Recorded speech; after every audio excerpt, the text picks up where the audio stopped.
بواد غير ذي زرع عند بيتك المحرم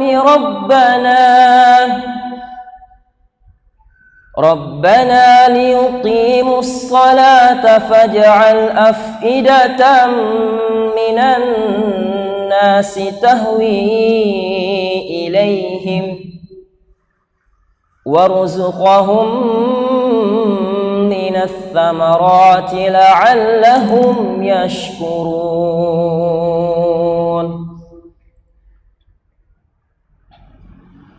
ربنا إنك تعلم ما نخفي وما نعلن وما يخفى على الله من شيء في الأرض ولا في السماء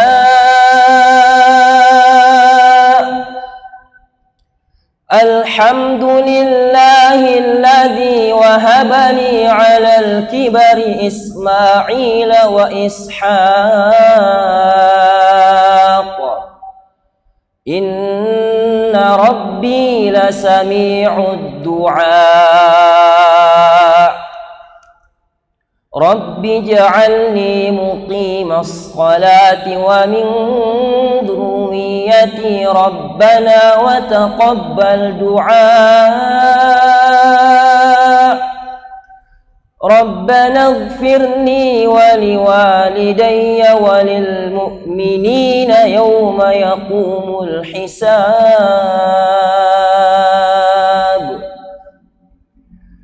ولا تحسبن الله غافلا عما يعمل الظالمون إنما يؤخرهم ليوم تشخص فيه الأبصار.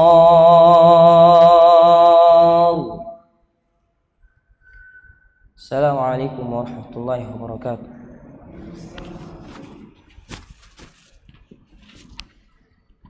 Itulah tadi tentu ayat suci Al-Quran kepada Allah Subhanahu wa Ta'ala. Acara selanjutnya sambutan kegiatan Tabligh Akbar Zulhijjah 1445 Hijriah oleh Ketua Dewan Pengurus Daerah Wahda Islamiyah Makassar Ustadz Isyad Hamka SPD MPD Hafizahullah Ta'ala. Kepada Ustadz yang hormat disilahkan.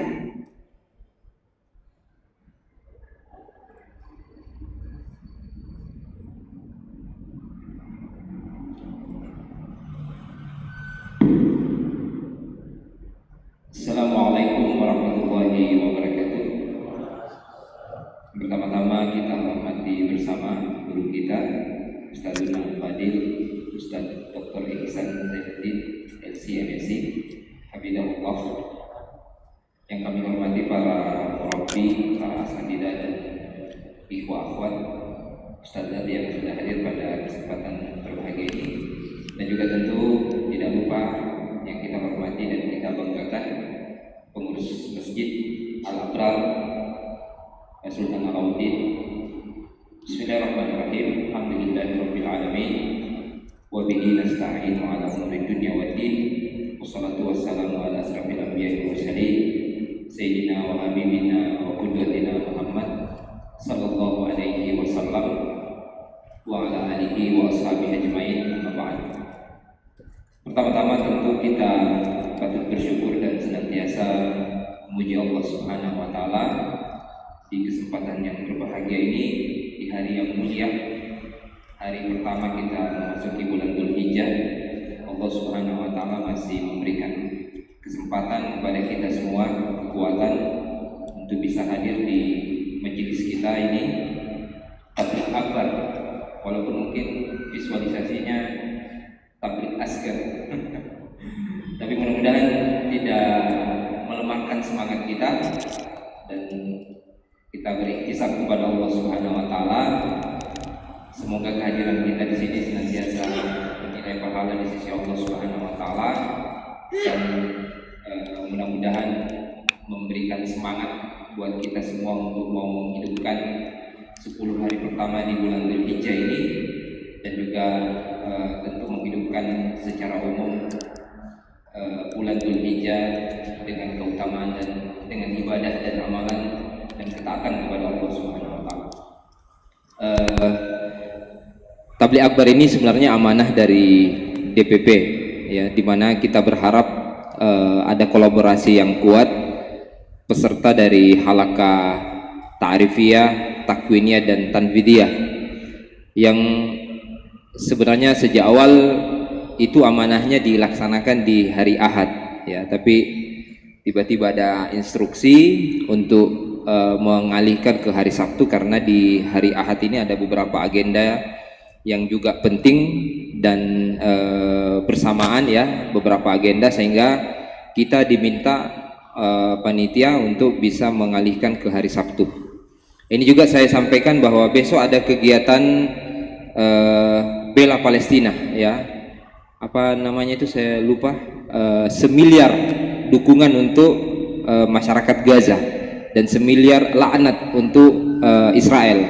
Ini diharapkan ikhwah untuk bisa hadir di acara tersebut.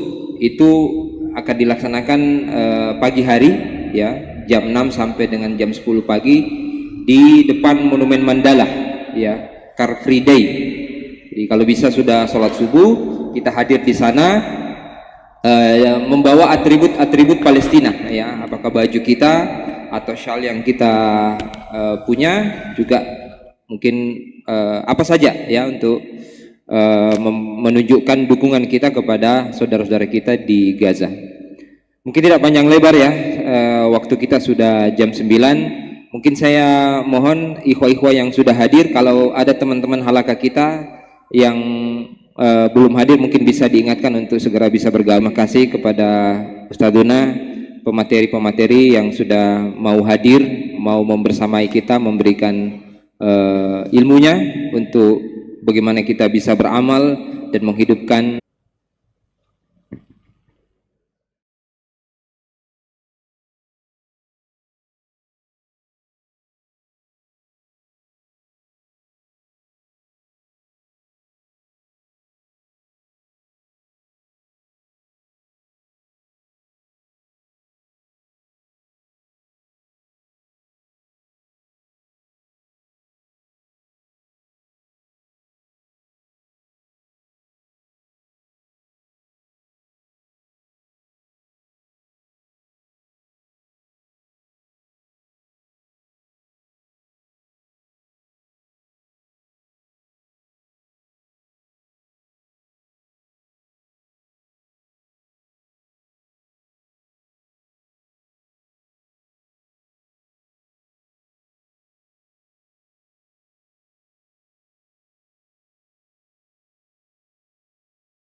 Innal hamdalillah nahmaduhu wa nasta'inuhu wa nastaghfiruh wa na'udzu billahi min syururi anfusina min sayyiati a'malina may yahdihillahu fala mudhillalah wa may yudlil fala hadiyalah.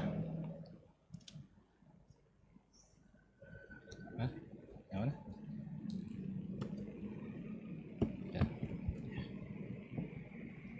Atau enggak usah? Enggak apa-apa, enggak pakai ini. Syukran. Bapak biar sini.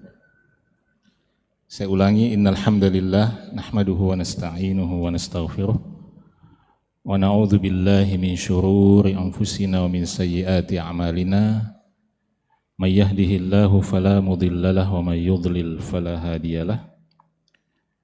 Asyhadu an la ilaha illallah wahdahu la syarikalah wa asyhadu anna Muhammadan abduhu wa rasuluhu alladzi la nabiyya ba'dah. Amma ba'd, fa inna asdaqal hadithi kalamullahi azza wa jal wa khairal hadi hadi Muhammadin sallallahu alaihi wasallam wa syarral umuri muhdatsatuha wa kullu muhdatsatin bid'ah wa kullu bid'atin dhalalah wa kullu dhalalatin finnar.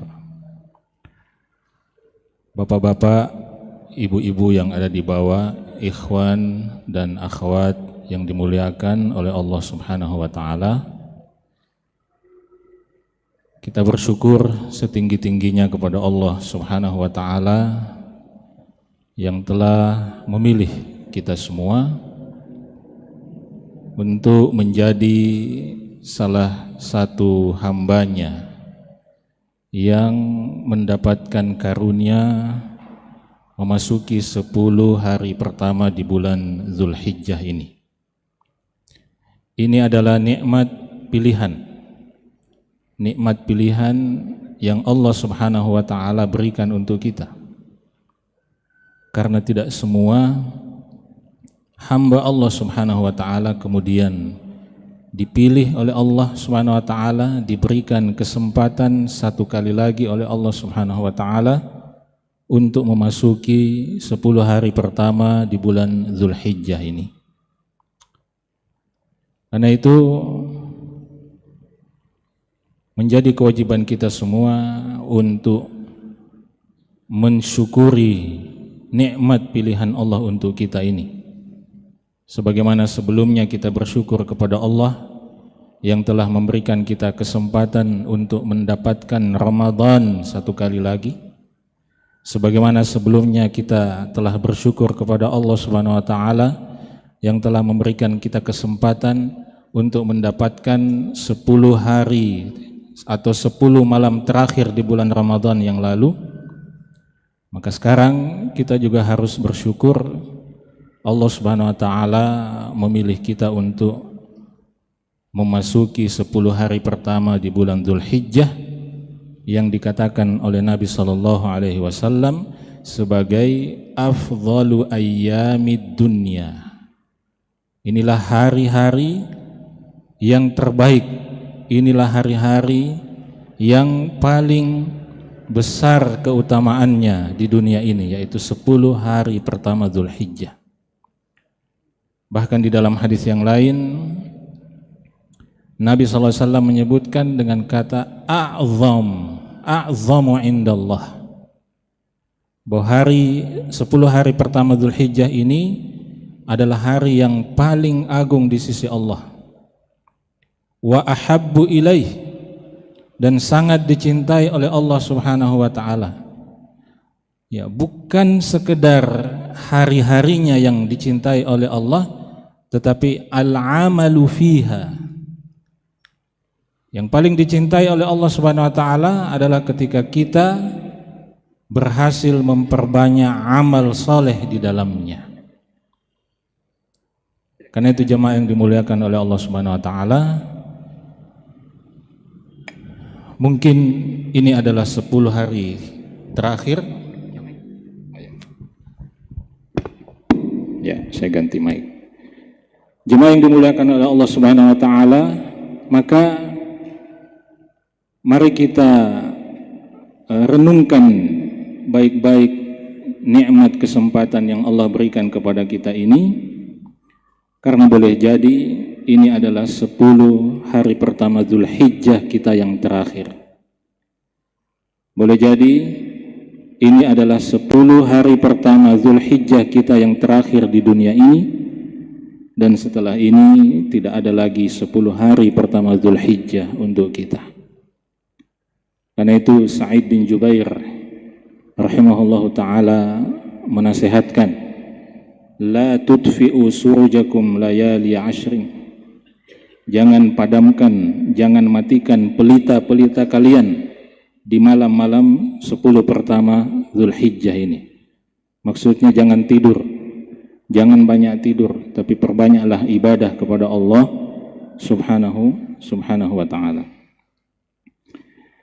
Jemaah yang dimuliakan oleh Allah subhanahu wa ta'ala, saya tidak akan lebih dalam tentang itu. InsyaAllah materi kedua lebih jauh tentang keutamaan dan amalan di bulan Dzulhijjah ini akan disampaikan oleh guru kita Ustadzuna Syekh Bahrun Nida Amin LC, dan materi saya pada kesempatan kali ini ibaratnya cuma pengantar saja, sekedar pemanasan ya, sekedar bumbu ya. Jadi sekedar bumbu untuk memberikan kepada kita perspektif lain tentang bulan Dzulhijjah ini. Jadi dalam kesempatan kali ini saya ingin mengajak kita sedikit menapak tilasi beberapa peristiwa yang pernah terjadi di bulan Dzulhijjah di dalam sejarah Islam. Mungkin tidak banyak peristiwa yang bisa kita bahas, mungkin 2 atau 3 ya, karena waktu saya mungkin sampai jam 10 lewat sedikit. Dan kita akan mulai dari beberapa peristiwa yang terjadi di zaman kehidupan Nabi kita Muhammad sallallahu alaihi wasallam. Ya, kita mulai dari tahun ke-5 Hijriah. Pada tahun ke-5 Hijriah terjadi, atau pada bulan Dzulhijjah ya, terjadi sebuah peristiwa duka cita di tengah-tengah para sahabat Nabi Shallallahu Alaihi Wasallam, yaitu peristiwa wafatnya seorang sahabat yang bernama Sa'ad bin Mu'adz radhiyallahu taala anhu.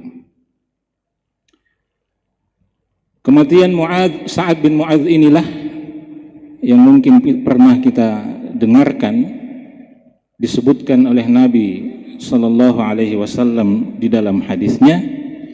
Nabi Sallallahu Alaihi Wasallam mengatakan, ihtazzal arsyu limauti Sa'adin. Arsy Allah Subhanahu Wa Taala itu bergetar disebabkan wafatnya, meninggalnya Sa'ad bin Mu'adz radhiyallahu taala anhu. Tetapi kalau kita berbicara tentang wafatnya Sa'ad bin Mu'adz, maka kita harus mundur lagi ke peristiwa yang terjadi menjelang wafatnya Sa'ad bin Mu'adz itu, yaitu peristiwa yang di dalam sirah dikenal sebagai Ghazwatu Bani Quraidah, atau perang terhadap Bani Quraidah. Siapa itu Bani Quraidah? Bani Quraidah seperti yang kita ketahui adalah salah satu kelompok Yahudi yang diizinkan oleh Rasulullah SAW untuk tinggal di kota Madinah bersama dengan kaum muslimin. Nah, apa yang dilakukan atau apa yang terjadi pada Bani Quraidah sebelum ini? Yang terjadi adalah pengkhianatan. Jadi dari sini kita melihat bahwa memang yang namanya bangsa Yahudi itu salah satu ciri khasnya adalah apa? Pengkhianatan. Ya. Meskipun ada juga yang soleh, ada juga yang baik, tetapi ini sudah menjadi semacam brandnya. Kalau dalam dunia bisnis, ya, brandingnya, ya, citranya, image-nya orang Yahudi sejak dulu itu adalah apa? Pengkhianatan. Ya. Pengkhianatan terhadap Allah Subhanahu wa taala, pengkhianatan terhadap para nabi dan rasul yang diutus kepada mereka, termasuk pengkhianatan dengan siapapun yang menjadi pihak yang bekerja sama dan bersepakat dengan mereka. Di antaranya adalah kaum muslimin di zaman Rasulullah Sallallahu Alaihi Wasallam. Apa bentuk pengkhianatan Bani Quraidah ini? Ya, salah satu bentuk pengkhianatan Bani Quraidah yang terbesar adalah apa yang terjadi sebelum ini pada tahun ke-5 Hijriah ini, yaitu apa? Ketika mereka memberikan dukungan kepada Al-Ahzab. Ya, kita semua tahu salah satu perang yang terjadi pada zaman ini adalah perang Al-Ahzab. Apa itu Al-Ahzab? Apa maknanya Al-Ahzab? Ya, Ahzab itu artinya para sekutu. Jadi pasukan sekutu. Ya, jadi sejak dulu memang ada itu pasukan sekutu. Ya. Jadi pasukan sekutu yang menggabungkan antara kekuatan musyrikin Quraisy, kekuatan Romawi, dan ditambah dengan dukungan orang-orang Yahudi untuk menghantam dan menghancurkan kaum muslimin. Jadi bayangkan orang-orang Yahudi ini sudah terikat perjanjian damai dengan kaum muslimin di kota Madinah, tetapi mereka menelikung dari belakang, ya, memberikan informasi, memberikan dukungan, dan ikut terlibat bersama dengan pasukan sekutu yang ingin menghancurkan kaum muslimin di kota Madinah. Itulah sebabnya ya, dalam kisah yang disebutkan tentang perang Al-Ahzab ini, ya, ketika Nabi SAW ya, pulang dari perang Ahzab, ya, namanya orang pulang perang itu kan istilahnya kita ini ya sudah selesai pekerjaan satu, ya, kita pulang mau rehat, mau istirahat, ya, mau ketemu anak istri di rumah, ya sudah selesai perang. Tetapi pada saat ya Nabi SAW pulang dengan para sahabatnya ke kota Madinah, ya, disitulah menjadi jelas informasi bahwa Bani Quraidah membatalkan dan mengkhianati perjanjian mereka dengan Rasulullah Sallallahu Alaihi Wasallam. Dan dalam perjalanan pulang itu, malaikat Jibril datang menemui Nabi Sallallahu Alaihi Wasallam. Dalam riwayat disebutkan ketika itu Nabi Sallallahu Alaihi Wasallam sedang mandi. Lalu malaikat Jibril mengatakan kepada Rasulullah SAW, awadha'tas silah, wahai Muhammad, apakah engkau sudah meletakkan senjatamu? Kata Jibril, apakah engkau wahai Muhammad sudah meletakkan senjatamu? Menurutmu ini sudah selesai perang? Lalu kata Jibril, innal malaikah, wallahi innal malaikah lam tada aslihataha. Demi Allah, para malaikat belum lagi meletakkan senjatanya. Ini dalil bahwa para malaikat menyertai orang-orang beriman dalam jihad-jihad mereka. Jadi para malaikat menyertai Rasulullah SAW dan para sahabat di dalam jihad mereka, di dalam pertempuran mereka. Maka Jibril mengatakan, kau sudah letakkan senjatamu wahai Muhammad. Demi Allah, innal malaika lam tada aslihataha. Para malaikat belum letakkan senjatanya. Lalu kata Jibril, fanhad bimam ma'aka ila Bani Quraidah. Ya, berangkatlah sekarang juga bersama dengan orang-orang yang bersamamu, yaitu para sahabat, kemana? Ila Bani Quraidah, ke perkampungan Bani Quraidah. Para ulama menyebut Bani Quraidah ini adalah asyaddul yahudi adawatan li Rasul sallallahu alaihi wasallam. Kelompok Yahudi yang paling keras permusuhannya kepada Nabi kita Muhammad sallallahu alaihi wasallam. Wa aghladhuhum kufran. Yahudi Bani Quraidah ini paling keras kekufurannya, pembangkangannya.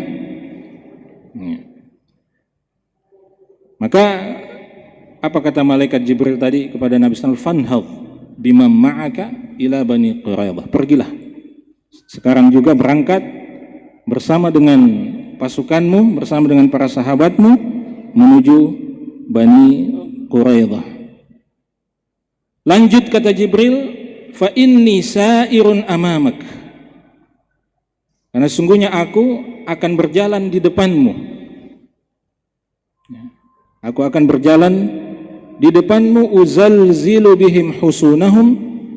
Aku akan guncangkan benteng-benteng mereka. Wa aqdhifu fi qulubihim ar-ra'b. Dan aku akan lemparkan rasa takut di dalam hati-hati mereka. Dan inilah salah satu mukjizat Nabi kita Muhammad sallallahu alaihi wasallam. Ya, salah satu juga keistimewaan umat Islam. Jadi umat Islam itu belum lagi dia maju ke perang, musuhnya sudah takut duluan. Ya. Umat Islam itu. Bahkan menurut saya sampai hari ini, di tengah segala kelemahan umat Islam hari ini, dia tetap menjadi umat yang ditakuti oleh musuh-musuhnya. Ya. Makanya kenapa muncul atau dimunculkan isu perang melawan terorisme, padahal sebenarnya itu perang melawan umat Islam, itu sebenarnya adalah salah satu bentuk ketakutan. Bentuk ketakutan musuh-musuh Islam atas bangkitnya umat Islam. Makanya salah satu caranya adalah apa? Dengan mengarang-ngarang, dengan membuat-buat stigma negatif terhadap umat Islam, dengan memunculkan istilah perang melawan terorisme. Ya. Bersama kami, apa katanya itu? Bersama kami atau pilihannya kan dua katanya. Kalau tidak bersama kami, maka berarti Anda menjadi musuh kami, kan begitu kata Paman Sam. Ya. Jadi umat Islam ini meskipun dengan kelemahannya seperti sekarang ini tetap ditakuti. Apalagi kalau kuat, lemah saja masih ditakuti. Makanya saking ditakutinya dilakukan berbagai macam cara untuk apa? Untuk mengebiri umat Islam ini dari dalam, dari luar, dari segala penjuru. Ya. Karena itu salah satu keistimewaan umat Islam, ya, atau salah satu keistimewaan Nabi kita Muhammad SAW, apa? Nusirtu birru'bi masirata syahr. Jadi kata Nabi SAW, saya itu sudah ditolong, diberikan kemenangan secara psikologis oleh Allah Subhanahu wa taala dengan cara diberikannya rasa takut kepada musuh-musuhku, padahal peperangan atau pasukan ini masih 1 bulan lagi jaraknya mau sampai, masih rata syahr. Jadi 1 bulan sebelum pasukan Islam sampai ke musuhnya sudah takut duluan. Ya. Nah, jadi itu kata Jibril kepada Nabi kita Muhammad sallallahu alaihi wasallam. Maka Rasulullah SAW dan para sahabat ya tidak jadi istirahat. Tidak jadi apa? Istirahat. Nah, di sini juga kita melihat bagaimana apa yang dikatakan oleh Allah Subhanahu wa taala itu, fa idza faraghta fansab. Jadi kehidupan Rasulullah SAW dan para sahabat itu seperti itu siklusnya. Jihad, ibadah, jihad lagi, ibadah, jihad lagi, dakwah, begitu terus siklusnya. Kayak tidak ada istirahatnya. Fa idza faragta fansab. Jadi kalau selesai lagi dengan satu urusan, maka siap-siap lagi dengan urusan lain. Maka singkat cerita, berangkatlah Nabi kita Muhammad sallallahu alaihi wasallam diikuti dengan para sahabat dari kalangan Muhajirin dan Ansar untuk mendatangi perkampungan Yahudi yang berkhianat, yaitu Bani Quraidah. Di dalam perjalanan itulah Nabi sallallahu alaihi wasallam berpesan kepada para sahabatnya, dalam peristiwa itu atau dalam perjalanan itu, rombongan Rasulullah SAW ini kemudian mendapati waktu asar, jadi masuk waktu salat asar. Maka disitulah kemudian Nabi kita Muhammad SAW mengatakan kepada para sahabatnya, la yusalliyanna al-asra illa fi Bani Quraidah. Ini mungkin potongan hadis yang sering kita dengar. Jadi Nabi katakan pada sahabat, jangan ada yang sholat asar kecuali nanti di perkampungan Bani Quraidah. Padahal sudah masuk waktu asar, bahkan sudah hampir habis mungkin waktu asar. Nah, mendengarkan pesan Nabi Sallallahu Alaihi Wasallam ini, para sahabat kemudian berbeda pendapat.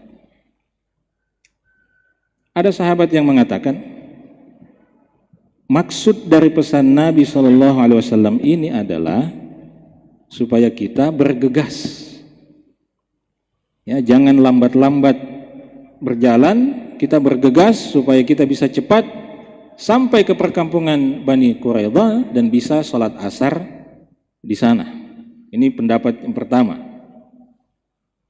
Maka kelompok ini atau yang berpegang pada pendapat ini kemudian mengatakan, kita tidak sholat asar, nanti betul-betul sampai di Bani Quraidah baru kita sholat asar.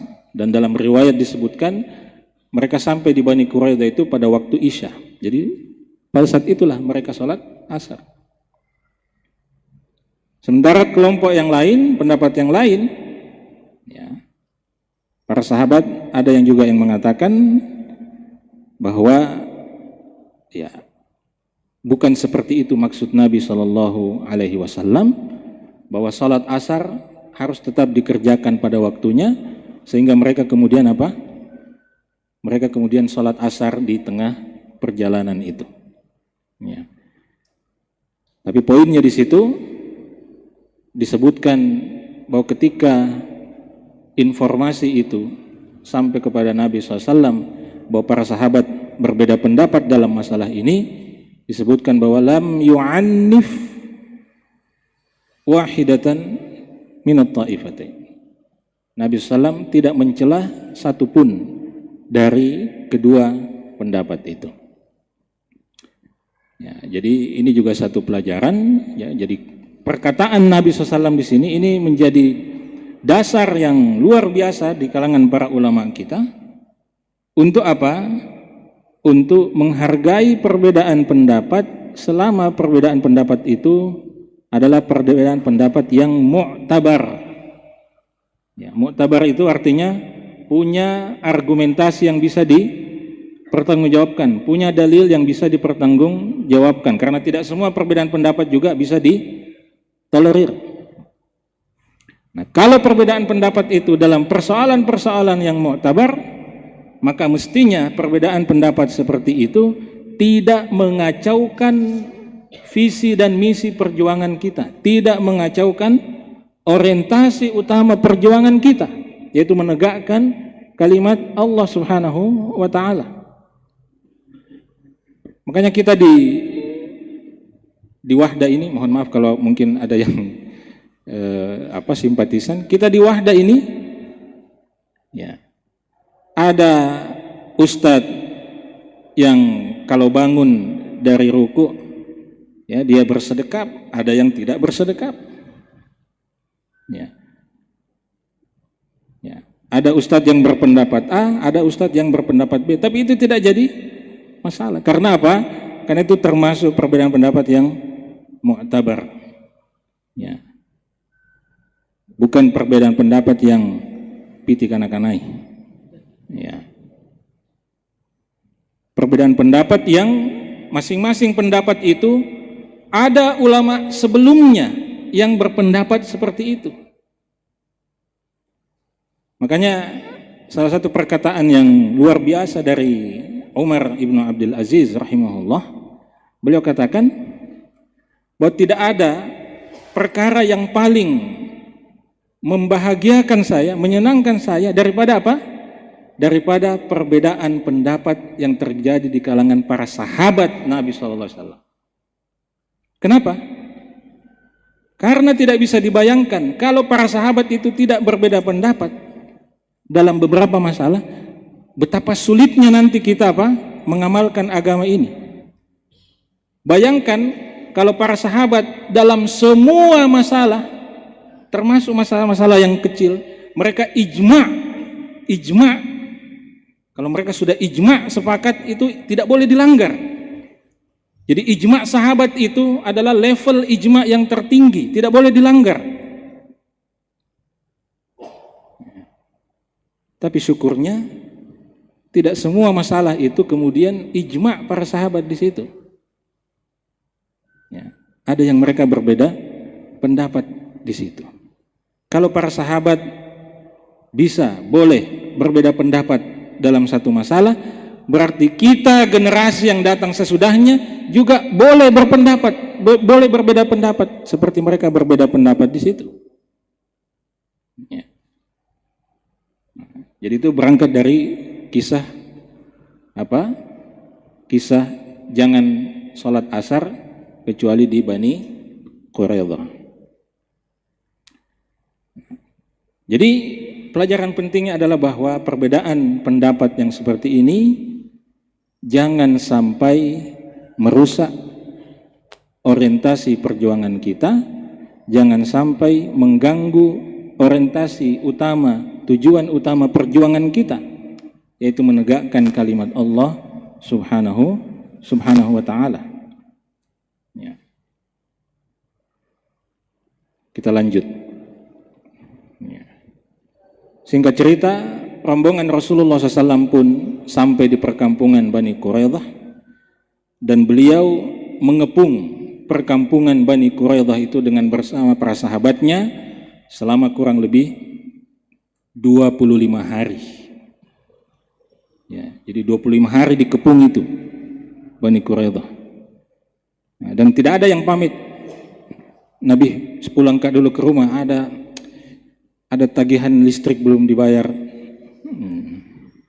Tidak ada yang, kan ini jihad ini. Ya, tidak ada yang pamit. Nabi pulang dulu ke rumah, saya lupa kunci rumah, saya lupa kasih masuk motor. Tidak ada, ini perjuangan. Ya. Ini 25 hari. Ya, mereka mengepung perkampungan Bani Quraidah sampai akhirnya orang-orang Yahudi Bani Quraidah ini pun benar-benar tidak tahan lagi.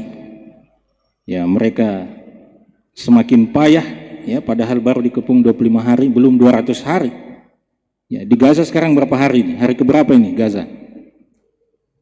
200 berapa hari? Ya, hampir setahun, artinya kurang lebih 200, ya dari Oktober kan? Ya 200 hari lebih.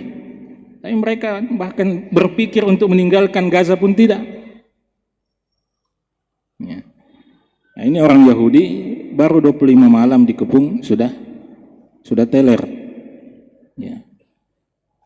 Akhirnya ketika mereka pun semakin yakin bahwa Rasulullah SAW dan para sahabat ini tidak mungkin meninggalkan mereka, tidak mungkin menghentikan pengepungan itu sampai mereka menyerah, maka salah seorang pemuka mereka yang bernama Ka'ab bin Asad kemudian menyampaikan kepada orang-orang Yahudi, menyarankan kepada mereka untuk menyerah. Dia bilang, nutabi'u hadzal rajul wa nusaddiquhu.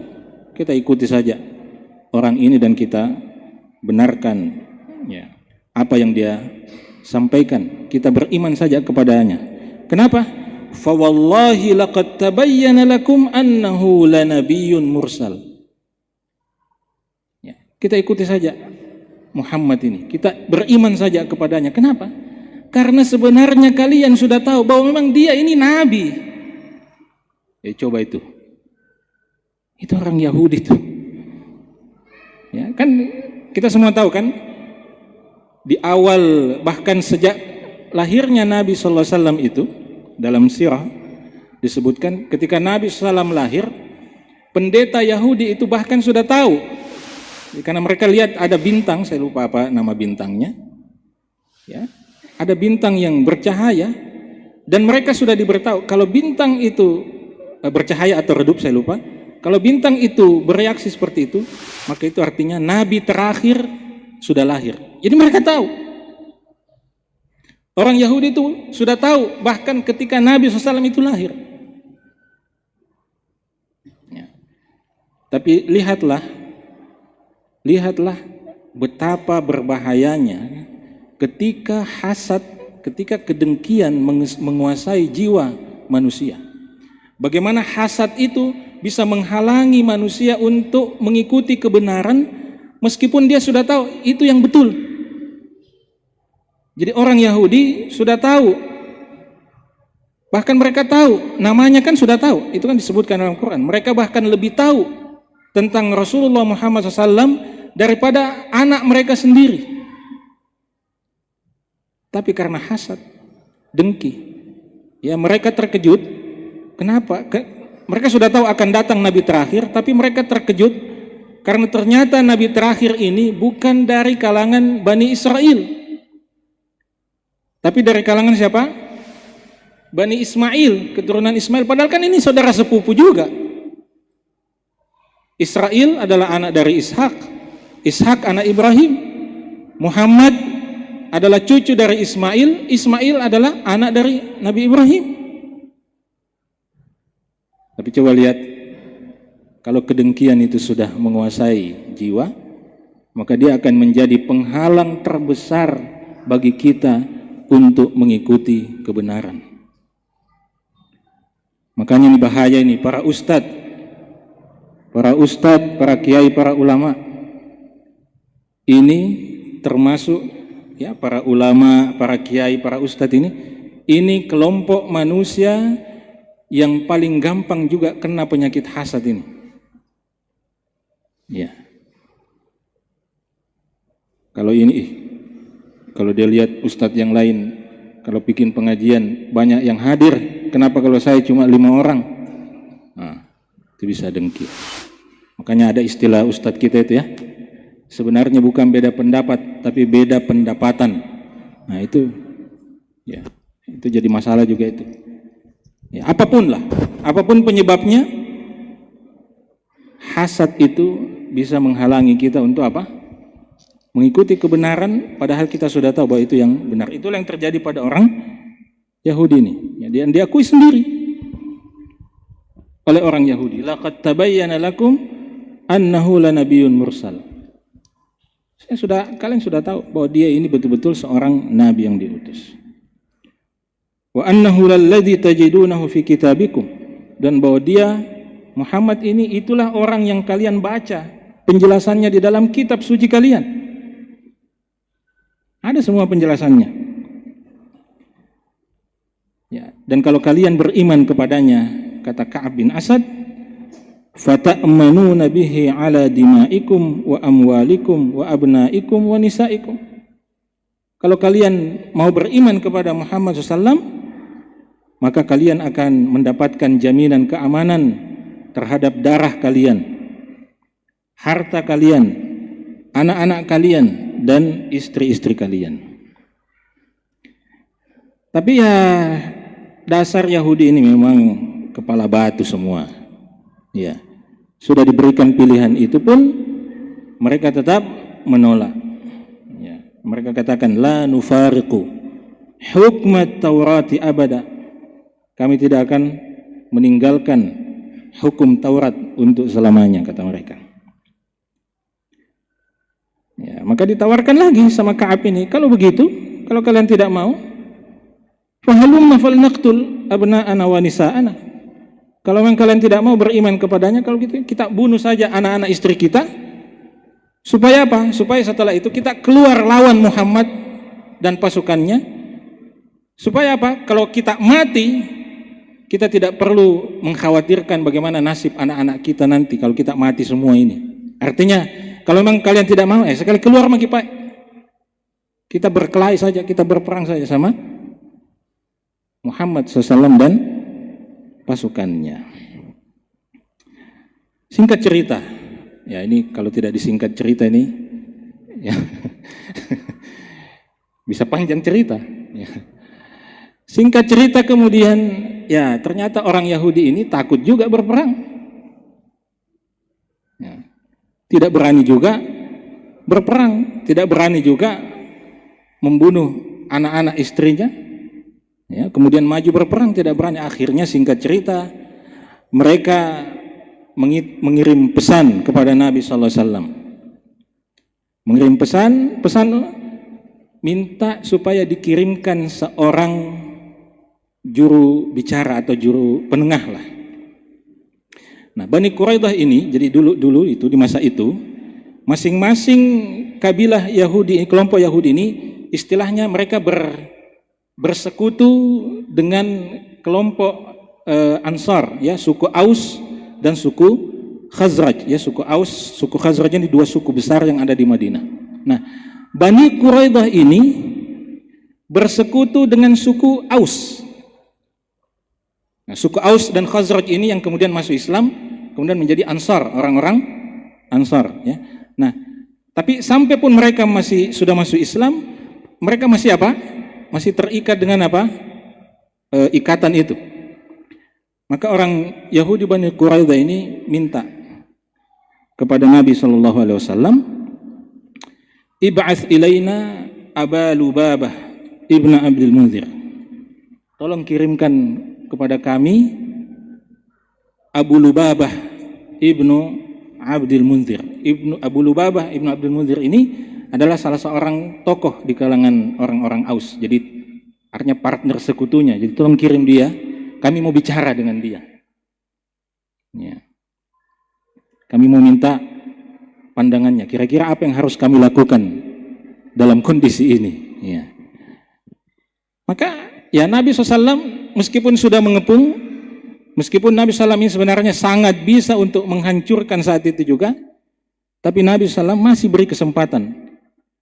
Maka dikirimlah sahabat ini, Abu Lubabah, ini sahabat Nabi ini, dikirimlah Abu Lubabah ini untuk menemui orang-orang Bani Quraidah.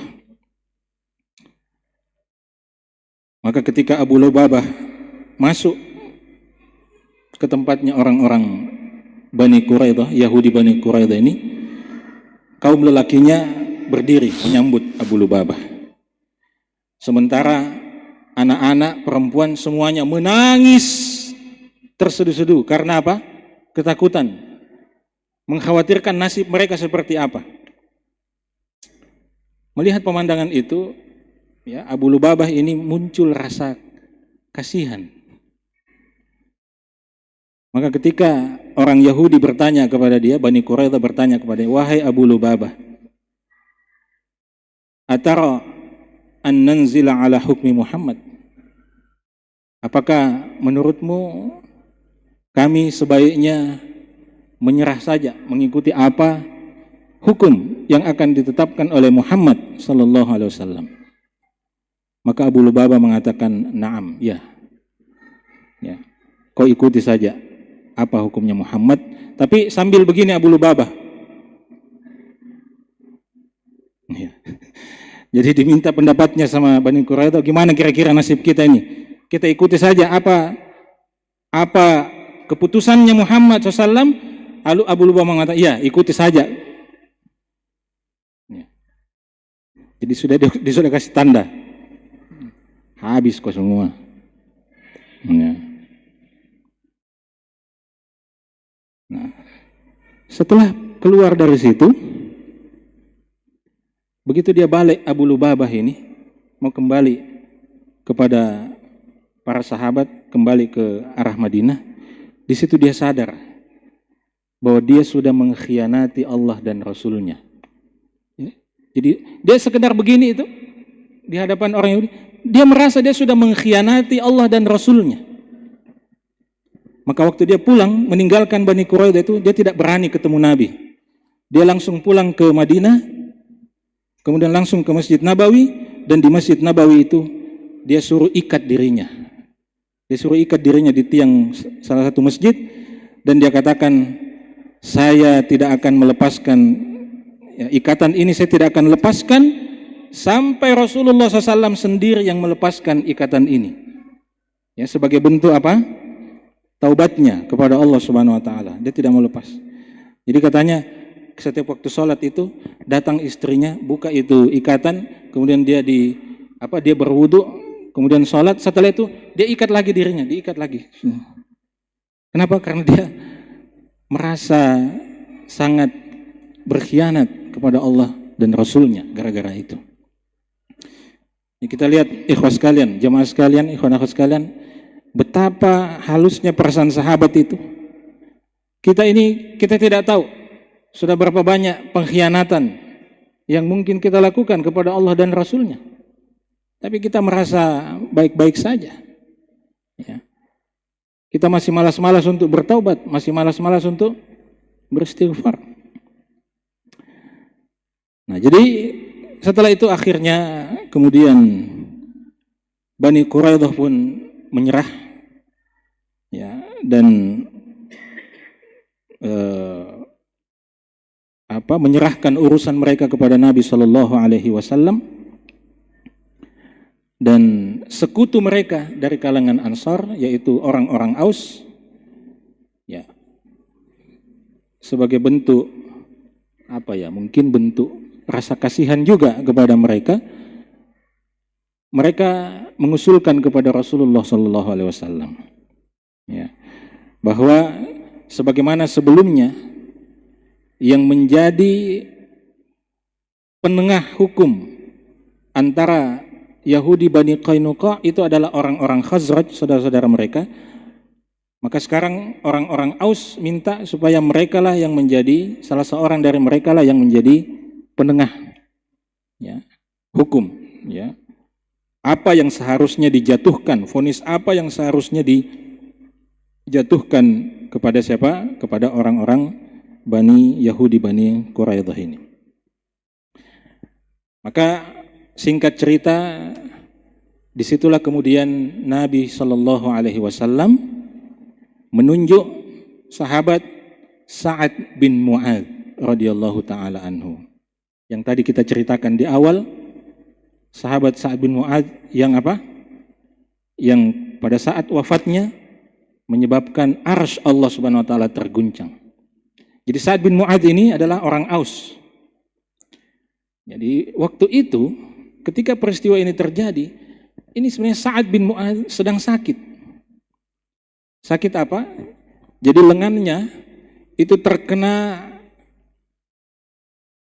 saya tidak tahu apakah tombak atau panah. Jadi lengannya itu terkena tombak atau panah pada saat perang Khandaq yang belum lama selesai. Jadi dia terluka dengan itu. Tapi karena dia ditunjuk sebagai penengah, ya, dan disepakati oleh orang-orang Yahudi, Bani Quraidah, disepakati juga oleh kaum muslimin, maka dijemputlah Sa'ad bin Mu'adz ini untuk menjadi pemutus hukum. Apa yang seharusnya diberikan kepada pengkhianat Yahudi Bani Quraidah ini. Ya. Maka datanglah Sa'ad bin Mu'adz radhiyallahu taala anhu.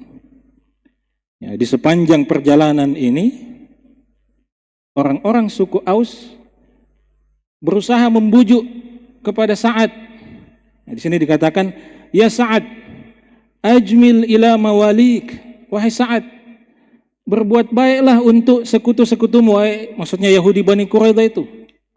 Maksudnya Anda sekarang ditetapkan oleh Nabi SAW sebagai hakim, sebagai orang yang menetapkan apa hukuman untuk Bani Quraidah. Maka please, ya, tolong kasihani mereka, jangan berat-berat hukumannya. Jadi dibujuk, Sa'ad bin Mu'adz itu dibujuk sepanjang jalan itu, dia naik keledainya menuju Bani Quraidah, ya. Tapi Sa'ad diam. Sepanjang perjalanan dia diam, dia tidak merespon, tidak menjawab. Ya.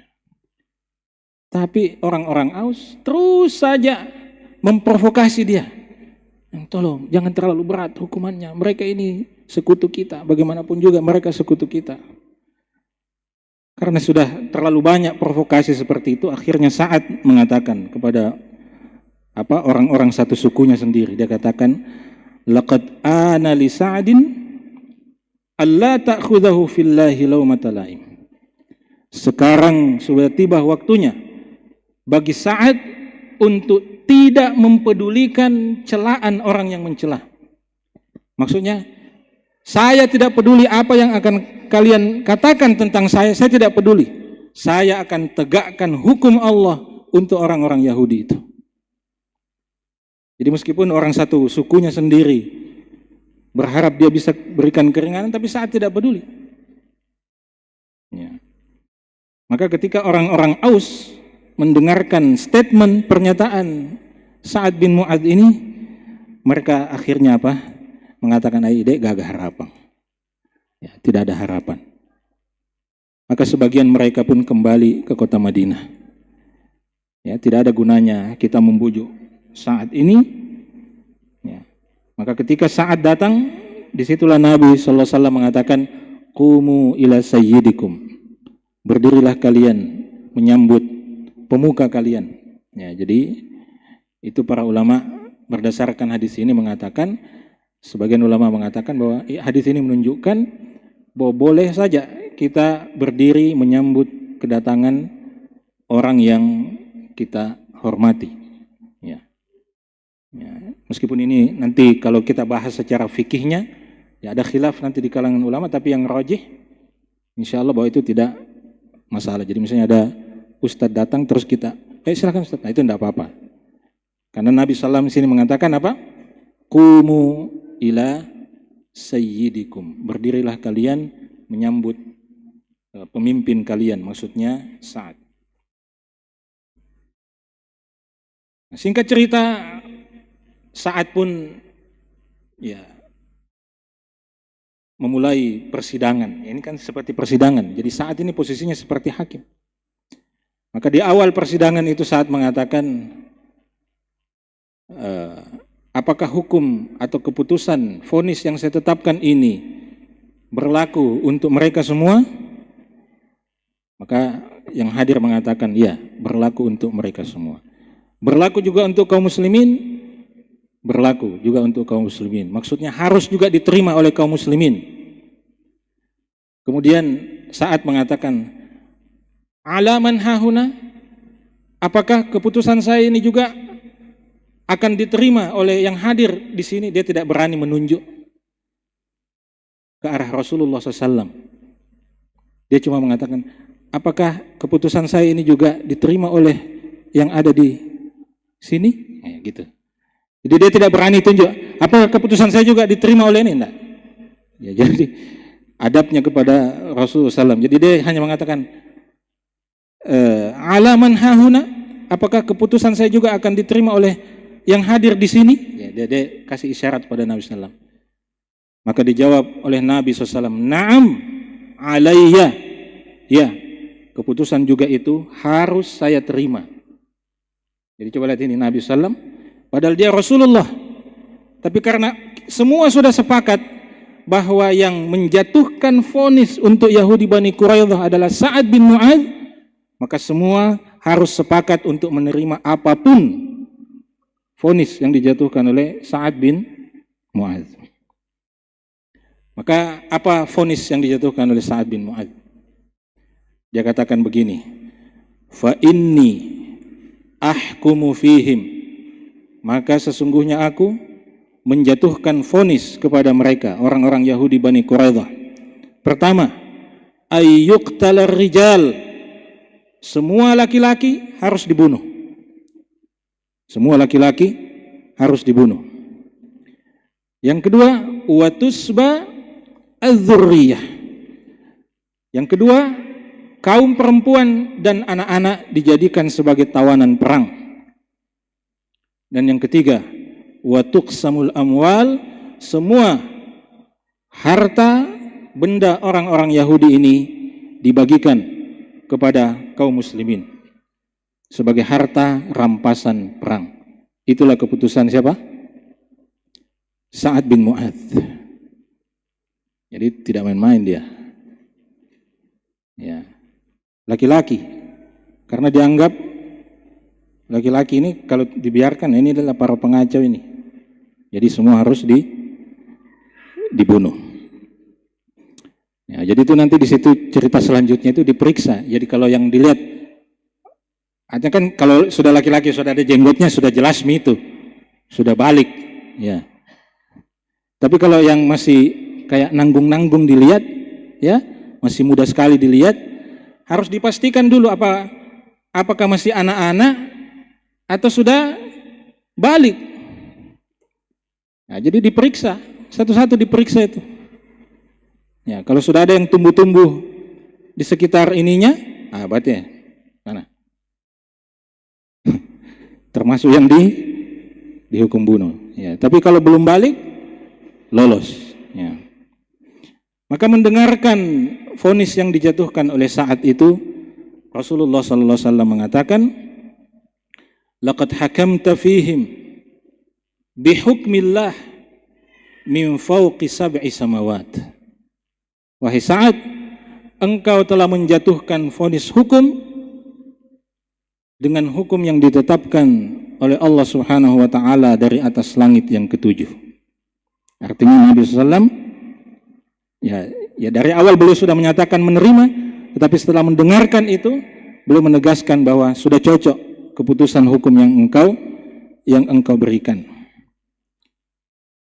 Maka digalilah ya, sebelum itu ya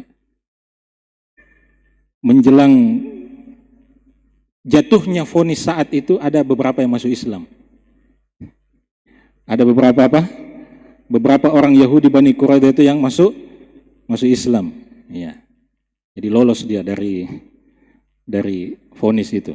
Nah, sehingga cerita setelah vonis itu dijatuhkan, maka di dalam kitab-kitab sirah disebutkan digalilah beberapa parit ya di kota Madinah, kemudian dimasukkan ya para laki-laki Yahudi di situ, kemudian duribat unuku, dipotong ya, ditebas semua batang lehernya. Ya. Sebagai balasan atas pengkhianatan mereka. Ya. Ya, itulah yang terjadi pada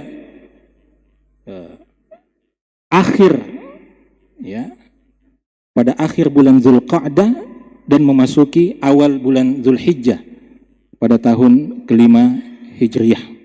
Ya. Dan setelah kaum laki-lakinya dibunuh, maka selanjutnya kaum wanita dan anak-anaknya dijadikan sebagai budak, sebagai tawanan perang, dan Nabi SAW kemudian mengambil ya seorang wanita yang Yahudi yang bernama Raihanah atau Raihanah bintu Amr untuk dijadikan sebagai milkul yamin, ya, sebagai milkul yamin.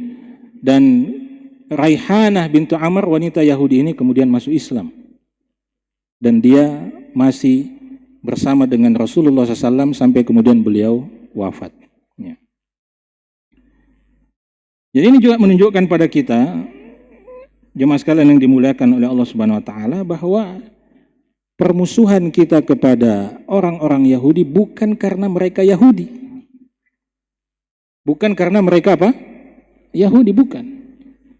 Tetapi karena pengkhianatan mereka, karena sifat yang melekat kepada mereka. Karena itu, ya dalam sejarah kita menemukan ya, bahwa umat Islam, interaksi umat Islam dengan orang Yahudi itu tidak pernah ada masalah selama orang Yahudinya tidak bikin masalah. Ya. Bahkan beberapa orang Yahudi masuk Islam. Ya. Salah seorang istri Nabi SAW juga adalah wanita Yahudi yang masuk Islam. Nah, setelah peristiwa itulah kemudian terjadi apa yang saya sebutkan di awal. Ya, tidak lama setelah itu, ya, wafatlah sahabat Sa'ad bin Mu'adz radhiyallahu taala anhu. Jadi seperti yang saya katakan, sahabat Sa'ad bin Mu'adz yang tadi menjadi hakim menjatuhkan vonis kepada Bani Quraidah ini sebenarnya dalam kondisi sakit, ya, tangannya terkena lemparan anak panah atau lemparan tombak, ya, dalam perang Khandaq. Ya, lalu kemudian dalam Nabi SAW sempat mengobati, ya, dan lukanya sempat tertahan. Nah, sehingga kemudian setelah itu Sa'ad berdoa kepada Allah Subhanahu wa taala. Ya. Ini bagus kita dengarkan doanya. Bagaimana ya, doa itu kan menggambarkan orientasi hidup kita. Doa itu menggambarkan apa obsesi kita sebenarnya di dunia ini. Ya. Artinya tidak masalah sebenarnya minta uang banyak kepada Allah. Tidak apa-apa minta harta yang berlimpah dari Allah. Ya. Tapi kalau itu saja yang diminta, itu berarti orientasi kita apa? Orientasi kita dunia saja. Atau kebanyakannya dunia. Ya. Maka coba kita lihat apa doa Sa'ad ini. Dia katakan dalam doanya, Allahumma innaka ta'lamu annahu laysa ahadun ahabba ilayya an ujahidahum fik min qaumin kadzabu rasulaka wa akhrajuh. Dia katakan, ya Allah, sesungguhnya Engkau Maha mengetahui bahwa tidak ada satupun manusia yang paling ingin aku perangi, yang paling ingin aku perangi di jalanmu melebihi memerangi orang-orang yang mendustakan Rasulmu dan mengeluarkan Rasulmu dari kampung halamannya. Itu siapa? Orang-orang Quraisy. Ya. Makanya dia katakan, Allahumma, ya Allah, fa inni adhunnu annaka qad wada'tal harba bainana wa bainahum. Ya Allah, hamba mengira bahwa Engkau telah menyelesaikan peperangan antara kami dengan mereka. Fa in kana baqiya min harbi Quraisyin syai' fa abqinilah. Kalau memang masih ada lagi kesempatan berperang melawan orang-orang Quraisy, ya Allah, fa abqini lahu, maka izinkan aku untuk tetap hidup untuk berperang melawan Quraisy itu. Hatta ujahidahum fik, supaya saya bisa berperang melawan mereka di jalanmu, ya Allah. Wa in kunta wada'tal harb fafjurha waj'al mautati fiha.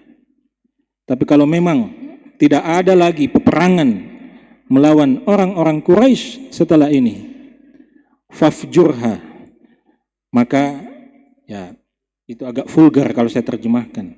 Fafjurha itu artinya maka muncratkanlah darah dari lukaku ini dan jadikanlah luka ini sebagai sebab kematianku. Ya. Kenapa? Ini luka bekas tembakan di medan jihad. Jadi dia ingin dia meninggal dunia karena terluka di medan jihad. Maka dia katakan, kalau tidak ada lagi pertempuran melawan orang-orang Quraisy setelah ini, maka biarkan luka yang sekarang ini saya alami, biarkan dia muncrat darah dan biarkan saya mati, meninggal dunia karena luka ini. Ya. waj'alhu waj'alhu li syahadah, dan jadikan kematianku karena luka ini sebagai syahadah, sebagai mati syahid.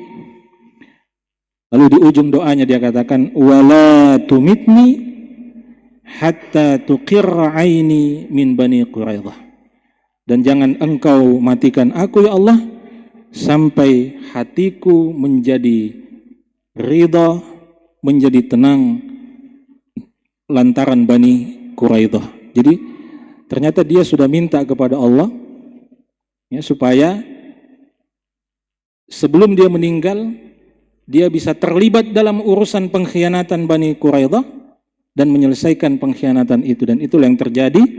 Allah Subhanahu wa taala mengabulkan doanya, di mana dia disepakati oleh kaum muslimin, oleh Yahudi Bani Quraidah sendiri untuk menjadi penjatuh vonis, dan Sa'ad bin Mu'adz menjatuhkan vonis sebagaimana yang diinginkan oleh Allah Subhanahu wa taala dan Rasulnya. Setelah itu dia dikembalikan ke tempat peristirahatannya di dekat Masjid Nabawi. Di situ Nabi SAW perintahkan untuk dibuatkan semacam tenda supaya mudah bagi orang untuk menjenguk Sa'ad bin Mu'adz. Dan Allah kabulkan doanya, ya, lukanya kemudian mengalirkan darah sampai kemudian akhirnya beliau radhiyallahu taala anhu meninggal dunia disebabkan oleh luka itu. Dan ketika jenazahnya diletakkan, disitulah Rasulullah SAW mengatakan, ihtazzal arsyu limauti Sa'ad bin Mu'adz. Arsy Allah Subhanahu wa taala bergetar karena kematian Sa'ad bin Mu'adz radhiyallahu taala anhu. Ketika jenazahnya diangkat, orang-orang munafik mengatakan, ma akhaffa janazatahu. Betapa ringannya jenazah Sa'ad bin Mu'adz ini. Ketika kalimat itu sampai kepada Nabi SAW, Nabi mengatakan, innal malaikah kanat tahmilu. Ya, memang jenazahnya ringan diangkat karena para malaikat Allah ikut serta mengangkat jenazah Sa'ad bin Mu'adz radhiyallahu taala anhu. Itulah salah satu peristiwa yang terjadi pada tahun kelima bulan Zulhijjah. Sebenarnya masih ada 3 peristiwa yang saya siapkan, tetapi waktu saya sudah habis, dan guru kita, pemateri utama kita pada hari ini, Ustadz Bahrun Nida Amin LC sudah hadir di tengah-tengah kita. Karena itu saya cukupkan, jemaah yang dimuliakan oleh Allah Subhanahu wa taala, pembahasan ini, dan mudah-mudahan apa yang kita kaji bisa menjadi ilmu yang bermanfaat bagi kita semua dan bisa menjadi amal saleh. Mudah-mudahan kehadiran kita pada majelis ilmu pagi hari ini juga bisa menjadi salah satu amalan yang akan kita banggakan di hadapan Allah Subhanahu wa taala. Saya cukupkan, saya sekalian mohon pamit kepada panitia karena saya juga ada agenda sesudah ini. Kita cukupkan, subhanakallahumma bihamdik, asyhadu an la ilaha illa anta astaghfiruka wa atubu ilaik, wa akhiru da'wana alhamdulillahi rabbil alamin. Assalamualaikum warahmatullahi wabarakatuh.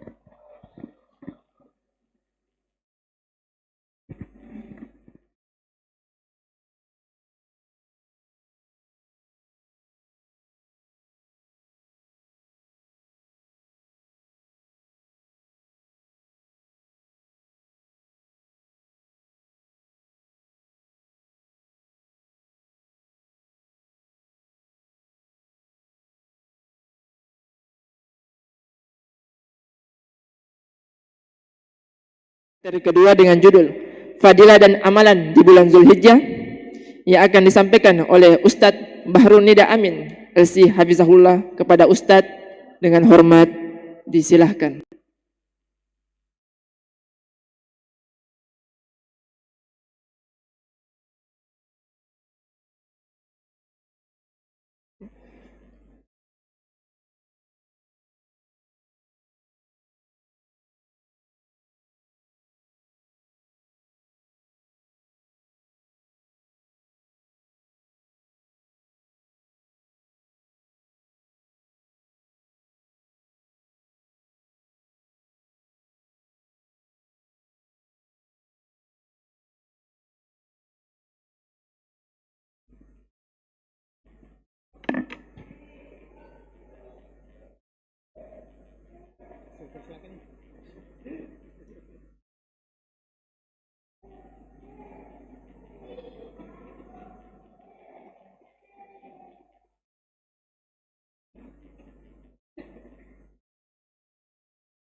Bismillahirrahmanirrahim.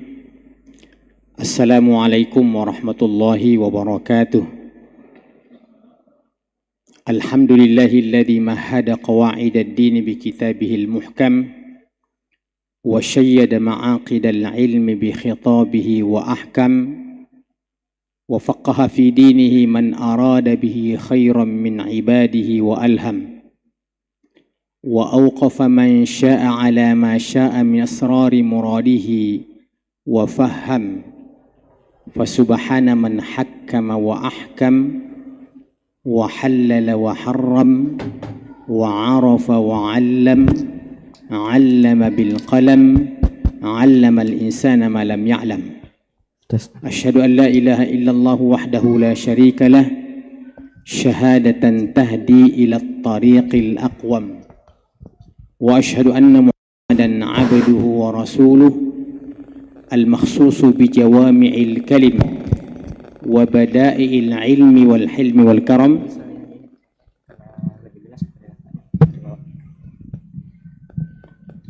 Sallallahu alaihi wa ala alihi wa sahbihi wa sallam. Jamaah Tabligh Akbar, momentum Ashru Dzul Hijjah yang semoga kita senantiasa dirahmati oleh Allah Subhanahu wa ta'ala. Saya sebenarnya berharap andaikan saya pemateri pertama,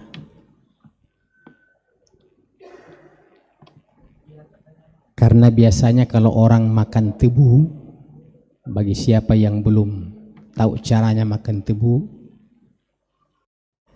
mulai dari bagian atasnya dulu ke bawah, yang kurang-kurang manisnya semakin ke bawah semakin manis. Tapi persoalan makan tebu itu persoalan muamalah, mau dari yang paling manis dulu atau sebaliknya, tidak berkaitan tentang persoalan dosa dan pahala. Al-amru fihi sa'ah. Yang kedua, tema yang akan kita sampaikan adalah tema yang tentu bagi kita bukan tema yang asing, akan tetapi ini adalah judul tema yang sudah demikian sering berulang, bahkan tidak sedikit di antara peserta-peserta yang hadir pada saat ini juga sering mungkin diamanahkan untuk mengangkat tema-tema yang seperti ini.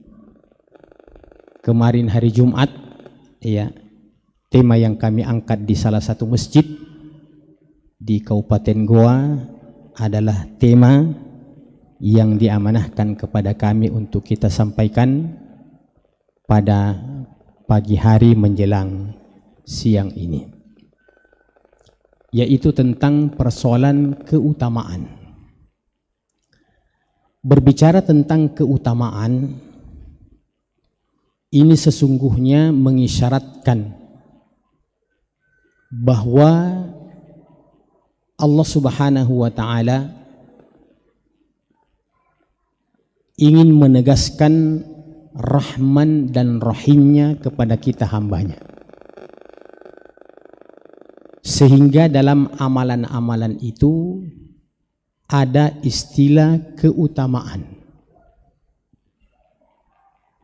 Keutamaan itu mungkin di antara aspeknya yang paling menonjol ketika kita berbicara tentang keutamaan, terutama yang berkaitan dengan keutamaan dilipat gandakannya amalan itu.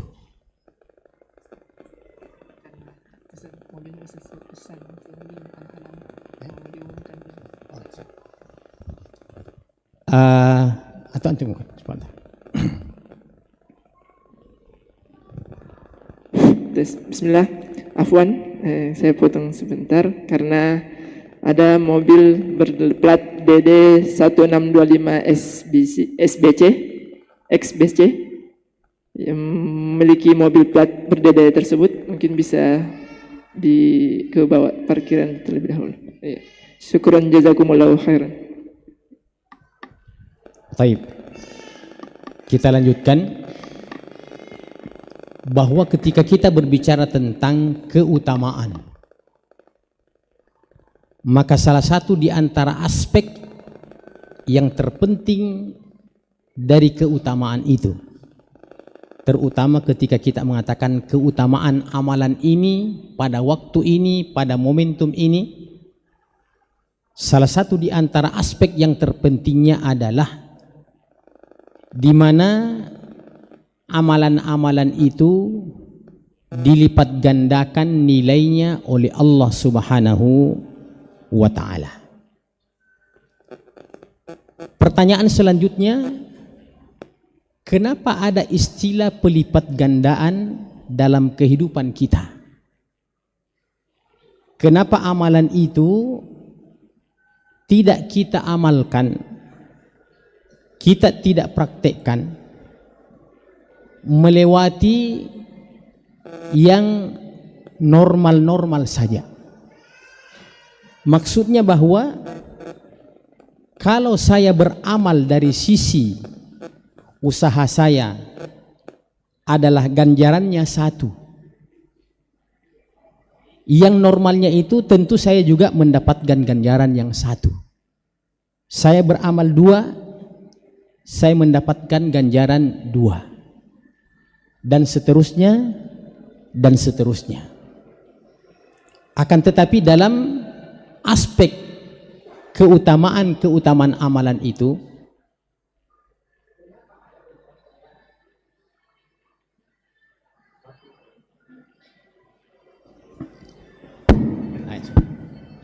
kenapa ada pelipat gandaan?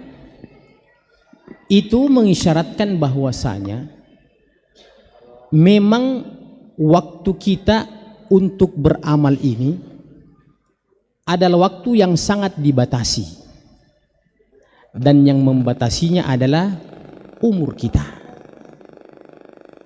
Dibandingkan dengan umurnya orang-orang terdahulu daripada umat-umat yang terdahulu itu, sangat tidak seimbang antara umur umat Muhammad sallallahu alaihi wasallam dengan umurnya umat-umat terdahulu.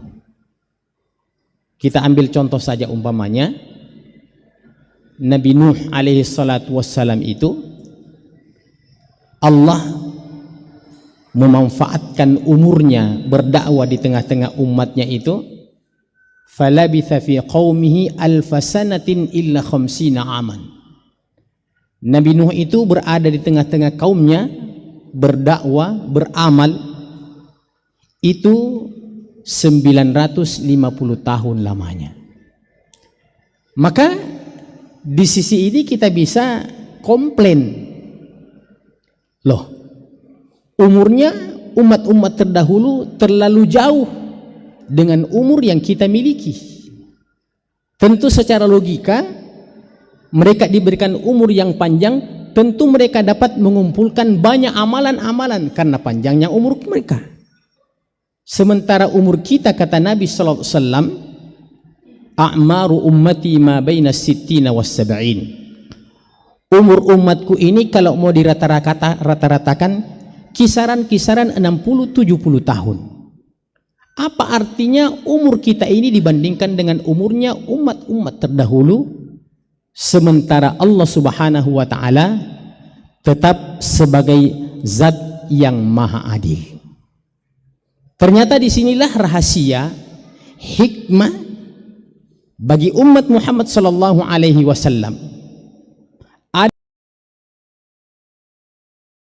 amalan pada waktu-waktu tertentu, dalam artian andaikan amalan itu dikerjakan pada waktu-waktu yang tidak diutamakan, maka dia berjalan secara normal saja. Tapi ketika amalan itu kita kerjakan pada waktu-waktu yang dimuliakan oleh agama ini, maka dia persis dengan orang yang berdagang, orang yang berbisnis. Ada momentum-momentum. Para pelaku bisnis itu tahu persis kapan tepatnya untuk dia membuka dagangannya dan bisa mendapatkan keuntungan yang berlipat-lipat ganda. Kira-kira seperti itu kurang lebih, ya, perumpamaan sederhananya. Kalau seandainya amalan-amalan ini kita mau konversi dalam bentuk nilai materi. Dan karenanya kita mulai. Pertama, Allah Subhanahu wa taala di dalam surah Al-Qasas ayat 68 telah menjelaskan, a'udzu billahi minasyaitonir rajim, wa rabbuka yakhluqu ma yasha'u wa yakhtar. Wa rabbuka yakhluqu ma yasha'u wa yakhtar. Dan Tuhanmu lah yang menciptakan apa saja yang diinginkannya. Jadi apa yang tercipta ini, termasuk diri kita sendiri, itu adalah berdasarkan keinginan Allah Ta'ala. Setelah itu ada proses selanjutnya. Setelah Allah menciptakan dari semua apa yang Ia inginkan, wa yakhtar, kemudian Dia pilih, kemudian Dia seleksi. Iya, yakhtaru itu artinya Allah yang memilih. Allah yang memilih.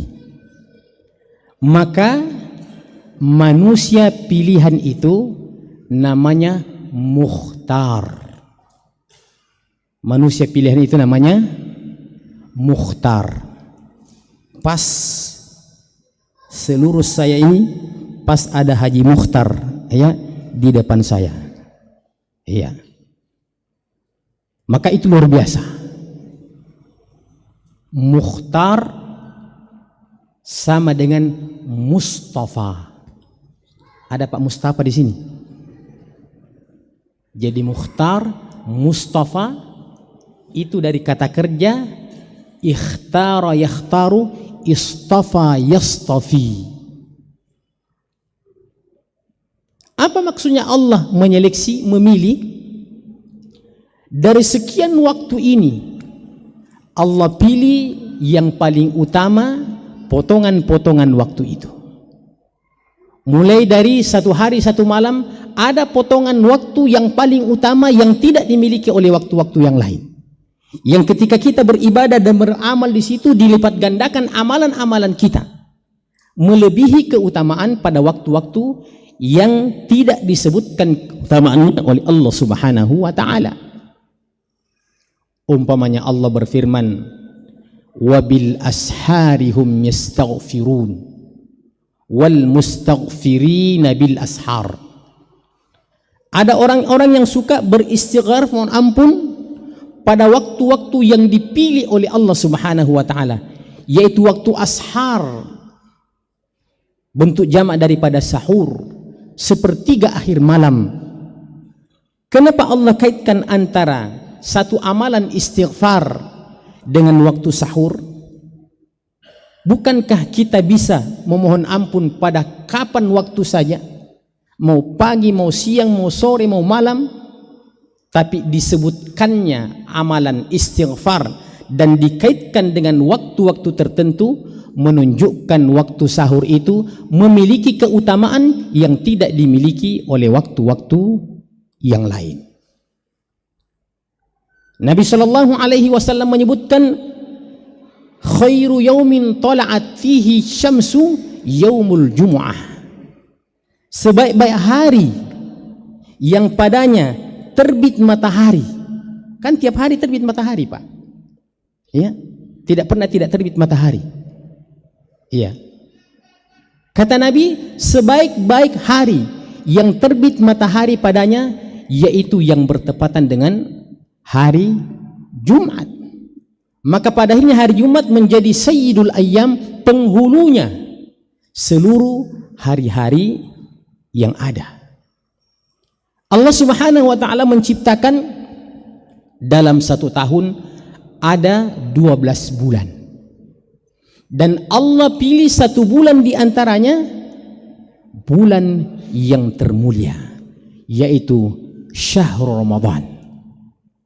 Jadi kalau ingin bertanya bulan apakah yang termulia dalam 12 bulan itu, jawabannya hanya bulan Ramadan. Dari sisi hitungan hari yang sampai terhitung satu bulan. Jadi ada yang berkaitan dengan hari-hari tertentu, ada yang berkaitan dengan bulan-bulan tertentu, ada yang berkaitan dengan satu bulan. Maka kalau perhitungan satu bulan, waktu yang paling afdal adalah bulan suci Ramadan. Ada hari-hari yang kurang daripada satu bulan yang Nabi SAW juga menyebutkan keutamaannya.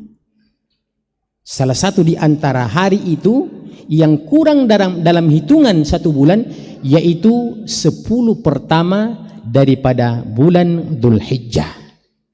10 pertama daripada bulan Dzulhijjah. Jadi memang begitu fikihnya. Asyru Dzulhijjah atau fadlu asyri Dzulhijjah, keutamaan 10 pertama daripada bulan Dzulhijjah. Saking inginnya para ulama kita ngerti tentang setiap masalah-masalah yang di dalamnya ada keutamaan, maka mereka tidak menyisakan terkecuali mereka mendefinisikan semuanya. Saya kembali kepada salah satu definisi. Apa definisinya Asyru Dzulhijjah? Apa definisinya 10 pertama bulan Dzulhijjah? Dalam buku Al-Mawsu' Al-Fiqhiyah Al-Kuwaitiyah disebutkan bahwa Asyru Dzulhijjah ismun lil adadi alladhi yabtadi'u minhu awwalu syahri ila al-ashiri minhu. Bahwa yang dimaksud dengan 10 pertama daripada bulan Dzulhijjah dalam definisi itu dikatakan adalah tanggal yang dimulai daripada tanggal 1 Dzulhijjah. Iya. Kita sudah sepakat hari ini 1 Dzulhijjah atau ada versi lain? Iya. Mudah-mudahan ya banyak yang sama dengan saya. Saya hitung 1 Dzulhijjah hari ini. 1 Dzulhijjah hari ini karena itu Dzulhijjah internal. Ya. Ada 1 Dzulhijjah eksternal di tempat yang lain yang tidak satu matlak dengan kita. Tidak ada urusan kita dengan 1 Dzulhijjahnya di luar yang tidak satu matlak dengan kita, termasuk di Mekkah dan Madinah.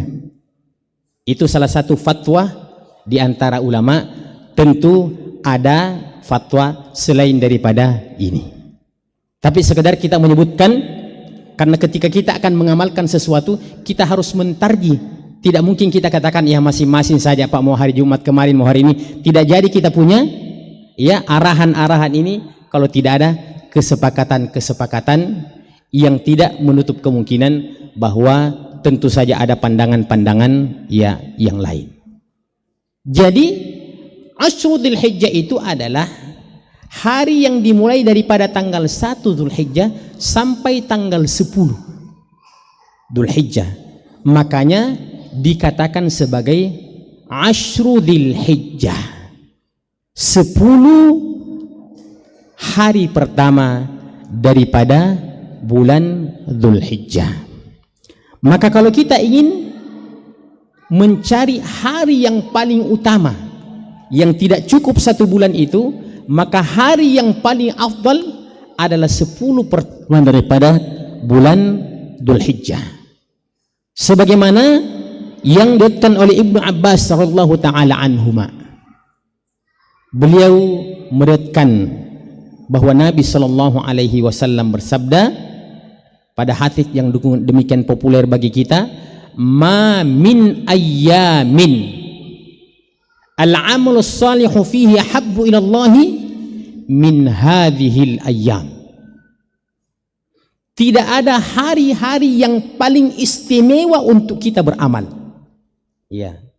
Berarti yang paling istimewa, yang paling afdal, yang paling spesial untuk kita beramal padanya. Ma min ayyamin al-amalus salihu fihinna ahabbu ila Allah. Dalam hadis ini Nabi tidak menyebutkan amal soleh apa, sehingga dipahami bahwa amal soleh apa saja yang tidak ada pelarangannya, amal apa saja yang tidak ada pelarangannya, yang hukum asalnya adalah imma wajib wa imma sunnah, imma wajib wa imma sunnah. Tentu kalau yang wajib itu tentu tidak ada lagi kemungkinan untuk kita tambah dan kita kurangi, karena porsinya telah ditetapkan, jumlahnya telah ditetapkan, macamnya telah ditetapkan. Yang perlu untuk kita tambahkan di situ mungkin dari sisi kualitasnya saja. Kalau selama ini terlambat kita, ya, maka di bulan Zulhijjah ini kita kembali memperbaharui lagi, start lagi dari awal. Memang begitulah, Pak. Iya.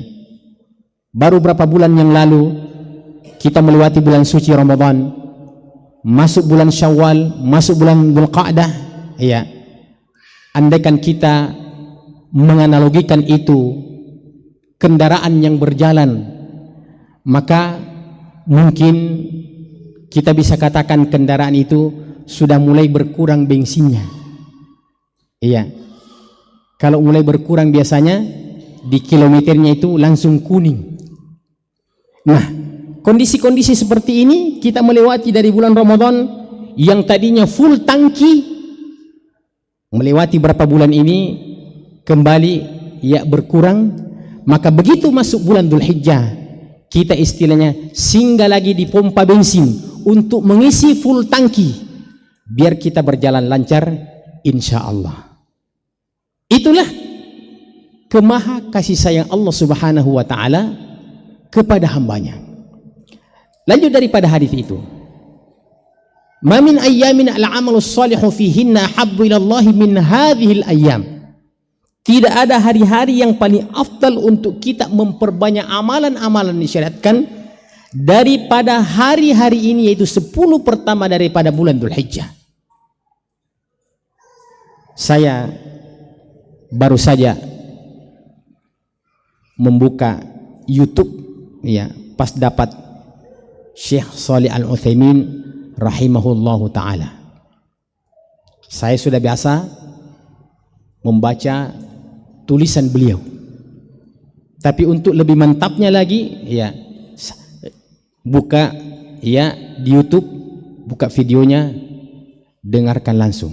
Ternyata setiap kita menuntut ilmu ada saja yang baru. Kata beliau dalam hadis ini, Nabi Shallallahu Alaihi Wasallam mengatakan ma min ayyamin. Kata-kata min itu penegasan, tidak ada yang mengalahkan. Iya. Kalau umpamanya saya mengatakan ajmalul bilad Indonesia, seindah-indah negeri itu Indonesia. Tapi kalau saya mengatakan min ajmalil bilad, itu ada tambahan penekanan lagi. Min ajmalil bilad, negeri yang terindah. Negeri yang terindah, atau di antara negeri yang terindah. Nah, kata Syekh Shalih Al Utsaimin rahimahullah, Nabi dalam ayat ini, dalam hadis ini mengatakan ma min ayyamin, tidak ada hari-hari yang termulia untuk kita beramal padanya semulia hari-hari ini. Sahabat juga itu adalah orang yang main logikanya. Sahabat-sahabat beliau tentu sudah mendengarkan pernyataan-pernyataan Nabi bahwa amalan ini yang paling afdal. Sahabat sudah pernah mendengarkan ketika ditanya ayyul a'mali afdal ya Rasulullah, amalan apakah yang paling afdal ya Rasulullah? Maka diantaranya Nabi mengatakan al-jihadu fi sabilillah, yaitu berjihad di jalan Allah. Sebelum hadis ini didengarkan oleh sahabat, yang ada dalam benak mereka adalah bahwa amalan yang terafdal tidak ada lagi di atasnya, yaitu berjihad di jalan Allah Subhanahu wa taala. Tapi kemudian muncul lagi hadis yang menjadi kompetitor, istilah saya, yang menyaingi daripada hadis-hadis yang lain. Nabi yang mengatakan tadi jihad fisabilillah adalah merupakan amalan yang paling afdal, Nabi tiba-tiba memunculkan lagi statement bahwa amalan pada bulan Dzulhijjah ini adalah amalan yang teristimewa, yang paling afdal. Tentu bagi kita pantas saja bingung, kok dikatakan yang pertama yang paling afdal, terus ini ada lagi yang paling afdal, dan banyak hadis-hadis yang lain. Maka akhirnya sahabat itu bertanya kepada Nabi, walal jihadu fisabilillah ya Rasulullah, apakah amalan-amalan hari ini ya Rasulullah juga masih mengalahkan jihad fisabilillah? Ya, kalau istilah kita tuh yang bilang kemarin al jihadu fisabilillah, hari ini ternyata beramal pada hari ini, pantas kami pertanyakan. Iya, jadi istilahnya sahabat ini kayak seperti klarifikasi. Walal jihadu fisabilillah, maka di sini kita dapat mengetahui perbedaannya. Kata Nabi, walal jihadu fisabilillah, termasuk keutamaan amal ini masih mengalahkan jihad fisabilillah. Ya, mengalahkan jihad fisabilillah. Ya. Kemudian Nabi kecualikan untuk tidak menurunkan marwah jihad fisabilillah, kayak ini bukan perkara gampang. Maka Nabi tambahkan, illa rajulun kharaja binafsihi wa malihi falam yarji' min dzalika bisyai'. Terkecuali kalau ada orang yang keadaannya dia pergi berjihad di jalan Allah dengan dirinya dan dengan hartanya sendiri, ya, bukan hasil pengumpulan, ya, pengumpulan dana kemudian dia pergi, tapi dari hartanya sendiri dia kumpulkan dua jihad yang tertinggi, bimalihi wa nafsihi, dengan dirinya dan dengan hartanya. Kemudian ternyata dia tidak kembali lagi setelah itu. Artinya kalau orang yang pergi berjihad dengan hartanya dan dirinya ini, kalau seandainya dia punya istri, maka status istrinya pastilah menjadi janda. Kalau dia punya anak, maka pasti status anaknya menjadi yatim. Tidak mudah, ya. Jangan Pak, ya, memudah-mudahkan sehingga istri kita tiba-tiba berstatus janda. Tidak gampang itu, Pak. Ya, tidak gampang. Tapi karena demi sebuah amalan yang tidak diragukan tentang keutamaannya, seperti kata Umar, saya tiba-tiba ingat ketika mau beliau berhijrah, dia katakan, siapa yang mau menjadikan istrinya janda dan anaknya menjadi yatim, coba-coba halangi saya untuk berhijrah. Di saat rata-rata orang sembunyi-sembunyi, rahasia-rahasia mau hijrah, satu-satunya yang terang-terangan adalah Umar bin Khattab.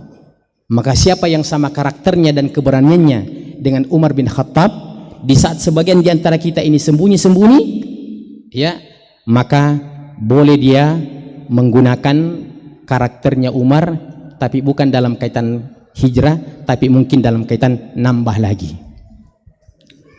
Iya. Ya, jangan salah tafsir, Pak. Nambah apa lagi? Baik bisa nambah rumah, nambah mobil. Nah, ini ke bapak-bapak ini tendensius sekali kalau kita berbicara begitu. Baik.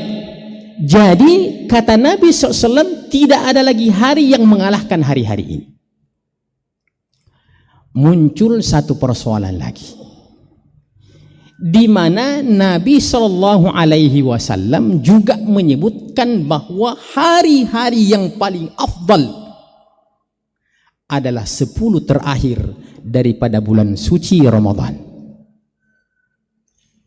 Maka tentu kita ini pasti akan bertanya lagi.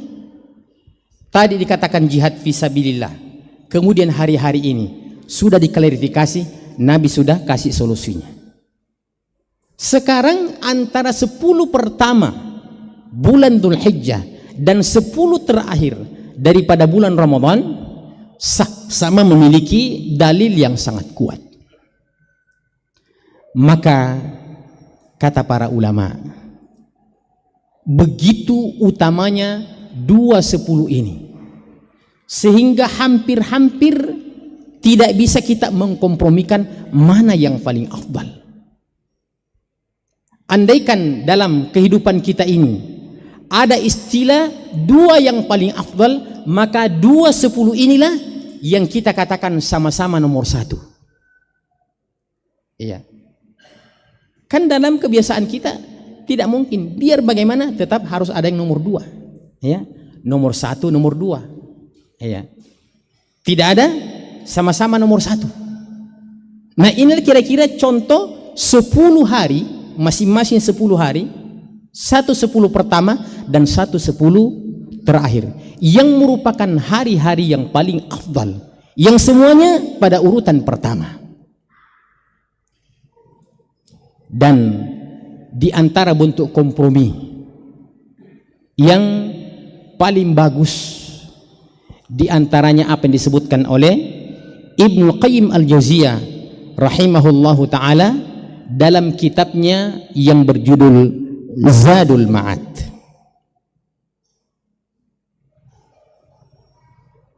Iya. Jadi beliau mengatakan bahwa kedua hari ini adalah hari yang paling afdal. Akan tetapi tidak ada sesuatu yang memiliki keutamaan yang afdal secara mutlak dalam seluruh sisinya. Keutamaan-keutamaan itu dalam pandangan syariat adalah keutamaan-keutamaan dalam aspek-aspek tertentu. Keutamaan-keutamaan dalam aspek-aspek tertentu. Itulah jawabannya ketika kita membaca keterangan-keterangan ayat kah, keterangan-keterangan hadis ya, yang menyebutkan puluhan bahkan mungkin ratusan, ini yang paling afdal, ini yang paling afdal, ini yang paling afdal. Pertanyaan kita, kalau begitu yang mana nomor 1, yang mana nomor 2, dan seterusnya dan seterusnya. Maka kata Ibnu Qayyim, tidak ada sesuatu yang memiliki keutamaan secara mutlak dalam seluruh sisinya. Akan tetapi keutamaan itu berada pada aspek-aspek tertentu. Maka beliau mengatakan keutamaan 10 terakhir daripada bulan suci Ramadan, siang dan malamnya adalah hari yang paling utama, tapi terutama pada malam-malam harinya terletak keutamaan itu pada 10 terakhir daripada bulan suci Ramadan. Kenapa malamnya begitu spesial? Salah satu di antara sebabnya karena disitulah diprediksi sesuai dengan hadis-hadis yang kita baca, yang diprediksikan kuat akan terjadi salah satu malam dari malam yang paling afdal. Disebutkan lagi di sini malam yang paling afdal yaitu Lailatul Qadar. Sekedar kita membuat narasi-narasi sederhana. Lailatul Qadar itu kurang lebih 83 tahun, 1000 bulan.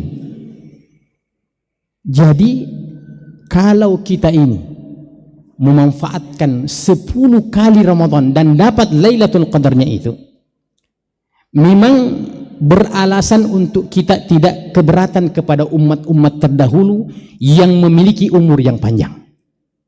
Karena 10 kali saja kita Ramadan, ketika kita mendapatkan Lailatul Qadarnya itu, hitungan-hitungan sederhananya, berarti setiap tahun itu, setiap Lailatul Qadar itu nilainya bobotnya 83 tahun. Kali 10 kali. Berarti kita ini yang sudah melewati 10 kali Ramadan. Mungkin anak-anak muda yang baru berumur 15 tahun sampai 20 tahun, katakanlah 10 kali Ramadan dia lewatkan. Anak muda yang baru berumur 15 tahun itu ternyata sudah setara dengan umurnya 830 tahun. Bagi kita yang sudah ya kepala 4, kepala 5 kayak seperti saya, sudah melampaui umurnya umat-umat yang terdahulu. Maka ternyata disinilah keutamaan umat Muhammad sallallahu alaihi wasallam ketika Allah berfirman, kuntum khaira ummah, kalian adalah umat yang terbaik. Kalian adalah umat yang terbaik. Ternyata umur kita yang 60-70 tahun ini, kalau dia dipadatkan bobotnya, nilainya dengan memanfaatkan waktu-waktu yang dimuliakan oleh Allah Subhanahu wa taala, ternyata bisa juga kita dapat hitungan umur umat terdahulu, bahkan bisa melampaui, Pak. Ya, bahkan bisa melampaui. Karenanya di situ urgensi daripada apa yang saya katakan tadi pada awal ya pembicaraan saya, materi kita. Kenapa keutamaan itu yang paling penting untuk kita fahami adalah yang berkaitan dengan keutamaan pelipat gandaan daripada amalan-amalan tersebut. Kemudian bagaimana dengan 10 pertama daripada bulan Dzulhijjah? 10 pertama bulan Dzulhijjah, siang dan malamnya juga adalah hari-hari yang paling afdal, akan tetapi terutama yang lebih afdal adalah terutama pada siang-siang harinya. Jadi kalau 10 terakhir daripada bulan Ramadan itu keutamaannya terutama, bukan tidak punya keutamaannya, terutama pada malam harinya. Ya, bukan berarti siang harinya tidak punya keutamaan, terutama pada malam harinya karena kaitannya dengan Lailatul Qadar. Maka kalau 10 pertama daripada bulan Dzulhijjah keutamaannya itu terdapat pada siang-siang harinya. Alasannya kenapa siang-siang hari itu menjadi lebih utama dibandingkan dengan malamnya, kata para ulama, karena kebanyakan amalan-amalan haji itu dikerjakan atau terjadi pada siang hari. Ya, pada siang hari. Ya tentu tidak termasuk diantaranya mabit, karena mabit pasti malam. Tapi terutama pada siang-siang hari, dan puncaknya seluruh rangkaian haji itu adalah Al-Hajju Arafah. Ketika kaum muslimin jemaah haji berkumpul di Arafah pada tanggal 9 Dzulhijjah, itu hari yang Allah Subhanahu wa taala mendekat kepada hambanya dan memperlihatkan kepada seluruh malaikat-malaikatnya dan berbangga dengan hamba-hamba yang berada di padang Arafah itu. Allah bertanya kepada para malaikatnya, ma arada haula, apa yang mereka inginkan sehingga mereka datang ke tempat ini, min kulli fajjin amiqa, dari berbagai penjuru yang jauh. Iya, coba kita lihat, Pak, begitu bersemangatnya umat Islam melakukan ibadah haji, Pak. Kita dari tempat yang jauh dengan berbagai macam halangan, ya, semakin dipersempit berhaji pada tahun ini, Pak. Katanya kita dengarkan yang resmi, haji yang tidak dihalang-halangi itu adalah yang memegang visa haji. Selain daripada visa haji, katanya begini dan begini. Itu yang membuat kodong saya gagal berangkat haji tahun ini karena takut kak risikonya. Tapi yang jelas bahwa ada orang yang nekat berangkat, ada yang lolos, ada bagaimana, pokoknya kita doakan semuanya. Mudah-mudahan mereka mendapatkan haji yang mabrur dan tidak ada halangan-halangan di perjalanan mereka sampai kembali ke tengah-tengah keluarga. Selanjutnya jemaah sekalian, kenapa hari-hari ini masuk sebagai hari yang istimewa sepanjang tahun? Itu setelah kita mengkompromikan 2/10 yang kita telah sebutkan, ya, jalan keluarnya. Yang pertama kita sudah sebutkan baru-baru bahwa di 10 pertama bulan Dzulhijjah itu disitulah terjadi hari Arafah. Maka itu salah satu di antara sebab hari ini menjadi istimewa karena pada hari itu salah satu di antara harinya itu adalah merupakan hari Arafah. Dan apa kata Nabi sallallahu alaihi wasallam tentang keutamaan hari Arafah saja? Tidak berbicara 10 hari secara umum, tapi hari Arafah kembali diperinci satu persatu kalau ada yang perlu diperinci. Kata Nabi sallallahu alaihi wasallam, dan hadisnya adalah riwayat Muslim, "Ma min yaumin akthar min an ya'tiqallahu fihi 'abdan minan nar min yaumi Arafah wa innahu la yadnu thumma yubahi bihim al malaika fayaqulu ma arada haula." Rawahu Muslim. Nabi sallallahu alaihi wasallam bersabda tentang keutamaan hari Arafah ini, hari wukufnya jemaah haji di padang Arafah, yang kehadiran di Arafah adalah rukun tertingginya daripada ibadah haji. Banyak rukun haji, akan tetapi andaikan pun kita melaksanakan menunaikan semua rukun-rukun haji, wajib-wajib haji, sunat-sunat haji, tapi minus kita tidak wukuf di Arafah bagi yang melaksanakan ibadah haji, maka secara hukum fikih batal dan gugur hajinya, dia harus mengulang tahun depan. Masalahnya ini Pak, mengulang ini tahun depan ini, sedangkan ada uang di saat kita sekarang ini, ya, katanya sekarang ini kalau ada bayi kita yang lahir Pak, langsung mendaftar itu 50 tahun baru dapat. Jadi nanti umur ke 50 tahun baru dapat.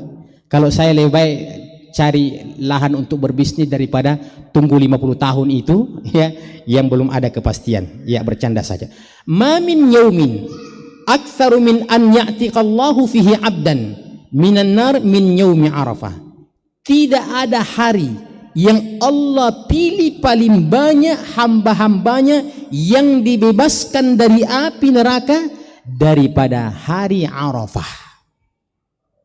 Jadi hari yang paling banyak Allah membebaskan hamba-hambanya dari siksa api neraka itu Yaumu Arafah. Yaumu Arafah. Pantasan saja Nabi mengatakan al-hajjul mabruru laisa lahu jazaun illal jannah. Haji mabrur itu tidak ada balasan yang pantas kecuali surga. Itu connect, include dengan sabda Nabi yang kita bacakan ini. Tidak ada hari yang Allah paling banyak membebaskan hamba-hambanya dari api neraka min yaumi Arafah, dari hari Arafah, wa innahu layadnu, Allah semakin mendekat kepada hambanya, thumma yubahi bihimul malaika, kemudian ia berbangga-bangga di hadapan para malaikat, fayaqulu ma arada haula. Allah mengatakan mereka datang ini dengan tujuan apa? Mereka datang ini meninggalkan kampung halamannya, meninggalkan keluarganya, meninggalkan urusan bisnisnya. Tentu saja tujuannya adalah untuk Allah Subhanahu wa taala. Wa huwa yaumu maghfiratidz dzunubi wa siyamuhu yukaffiru sanatain.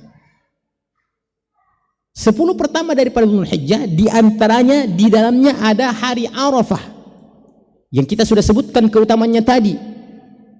Kemudian ditambahkan lagi keutamaan plus ketika orang berpuasa pada hari Arafah. Ketika orang berpuasa pada hari Arafah, tanggal 9 Arafah, berdasarkan hitungan kita masing-masing, ya, berdasarkan hitungan kita masing-masing. Ternyata, ya, kalau kita kembali menelusuri sejarah tentang istilah Arafah ini, ternyata hari Arafah itu adalah hari yang sudah ada istilah dan penamaannya sebelum ada musim haji.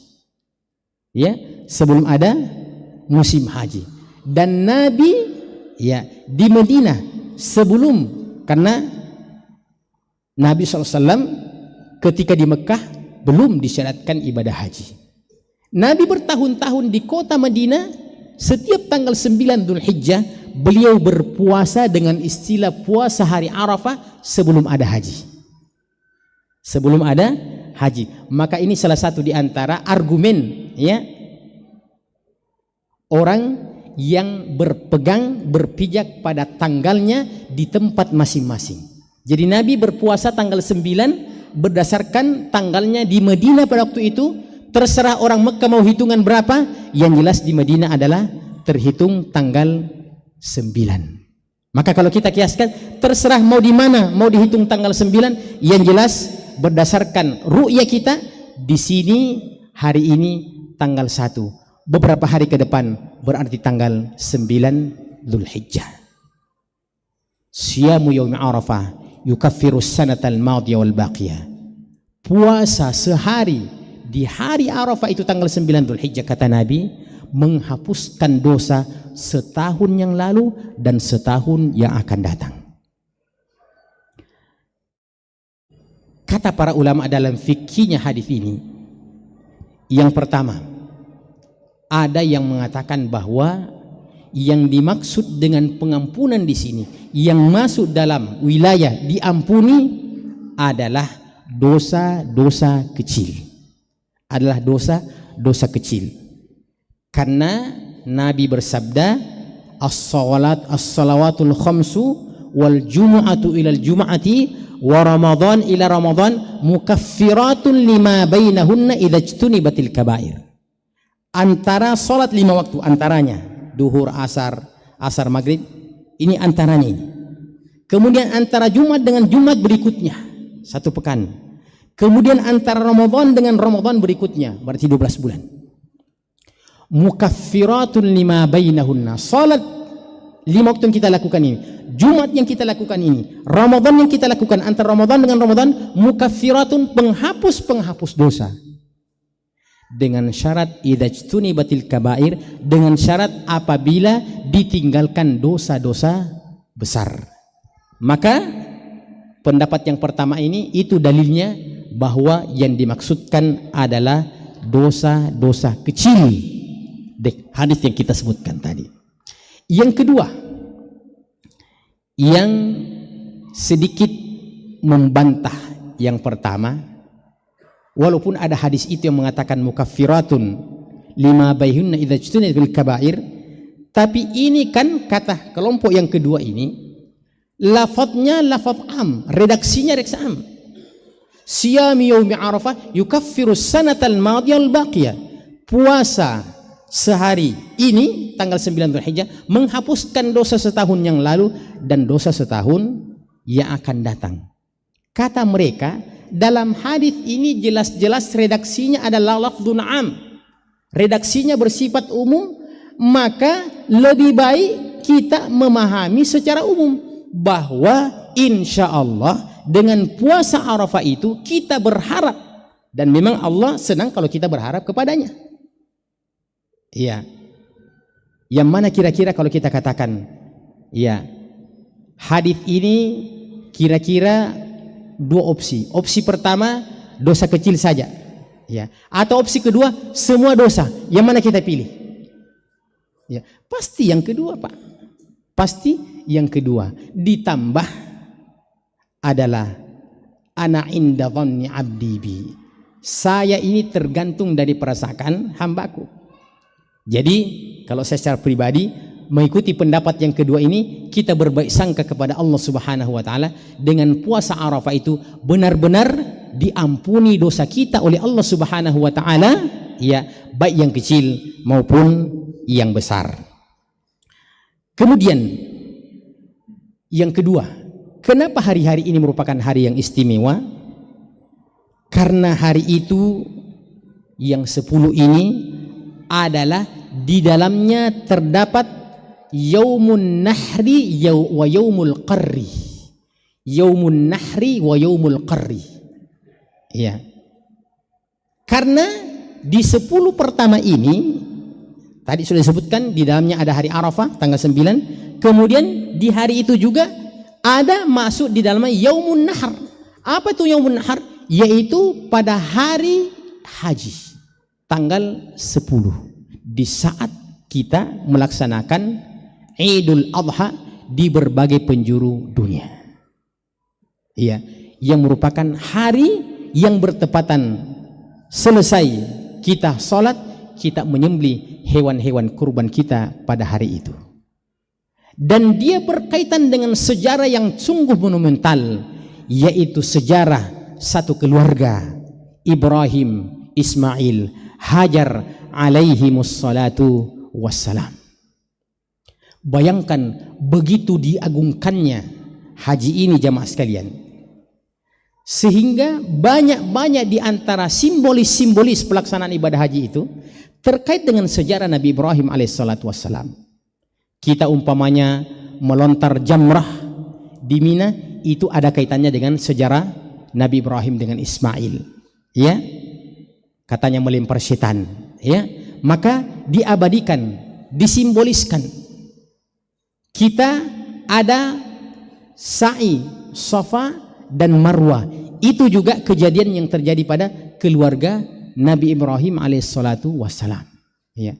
Saya pikir subhanallah, begitu luar biasanya keluarga ini. Syariat ini adalah syariat Muhammad sallallahu alaihi wasallam, tapi banyak yang dijadikan sebagai simbolis. Haji itu adalah kejadian pada Nabi Ibrahim, bukan pada Nabi kita Muhammad sallallahu alaihi wasallam. Kalau secara hubungan emosional, mungkin ada di antara kita mengatakan, kenapa bukan pergi ke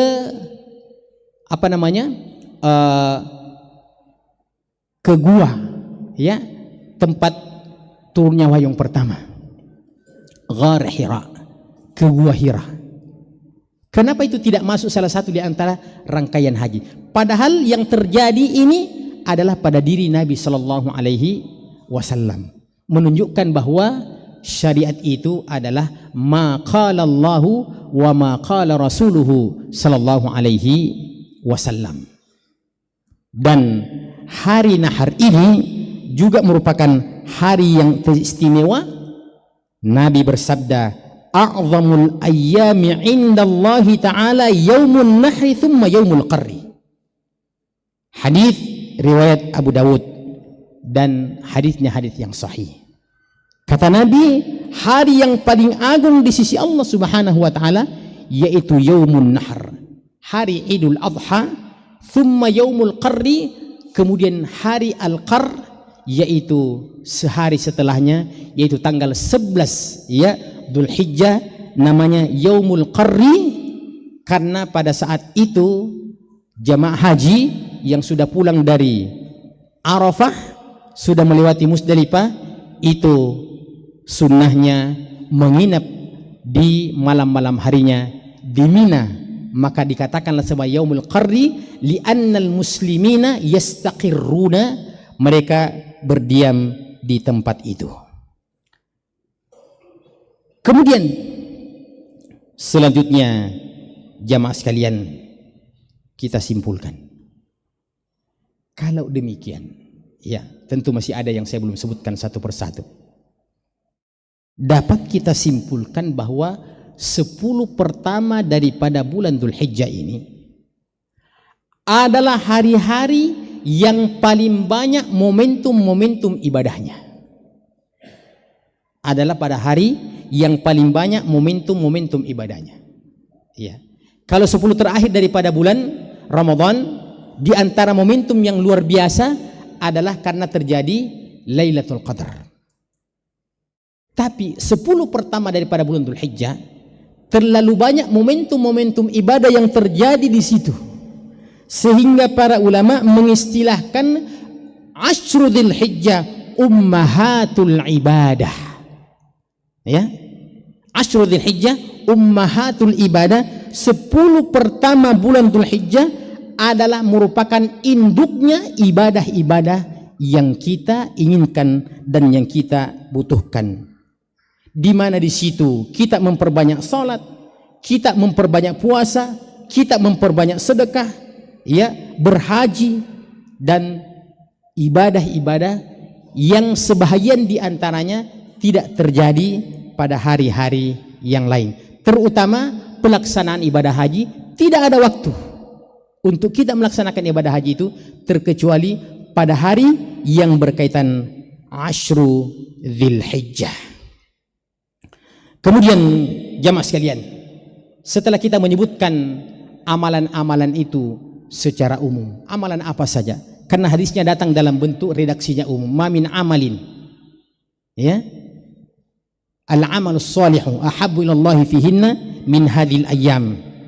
Kita menyebutkan beberapa di antaranya yang memang disebutkan secara nas tentang anjuran amalan-amalan tersebut di hari-hari itu. Yang pertama, kata penulis buku ini adalah at-taubatan nasuh warruju'u ila Allah subhanahu wa ta'ala waltizami ta'atihi wal bu'di an kulli ma yukhalifu amrahu wa nahyahu bi syurutit taubatil ma'rufah. Kenapa orang yang melaksanakan ibadah haji itu mendapatkan ganjaran laisa lahu jazaa'illal jannah? Itu sudah include bahwa orang yang melaksanakan ibadah haji itu sudah mesti memang memanfaatkan momentum. Kapan lagi datang ke tempat yang paling disucikan oleh Allah subhanahu wa ta'ala, tempat dan momen yang paling disucikan oleh Allah subhanahu wa ta'ala, kalau kita tidak fahami bahwa hari-hari itu adalah hari yang tepat seorang hamba kembali kepada Allah subhanahu wa ta'ala.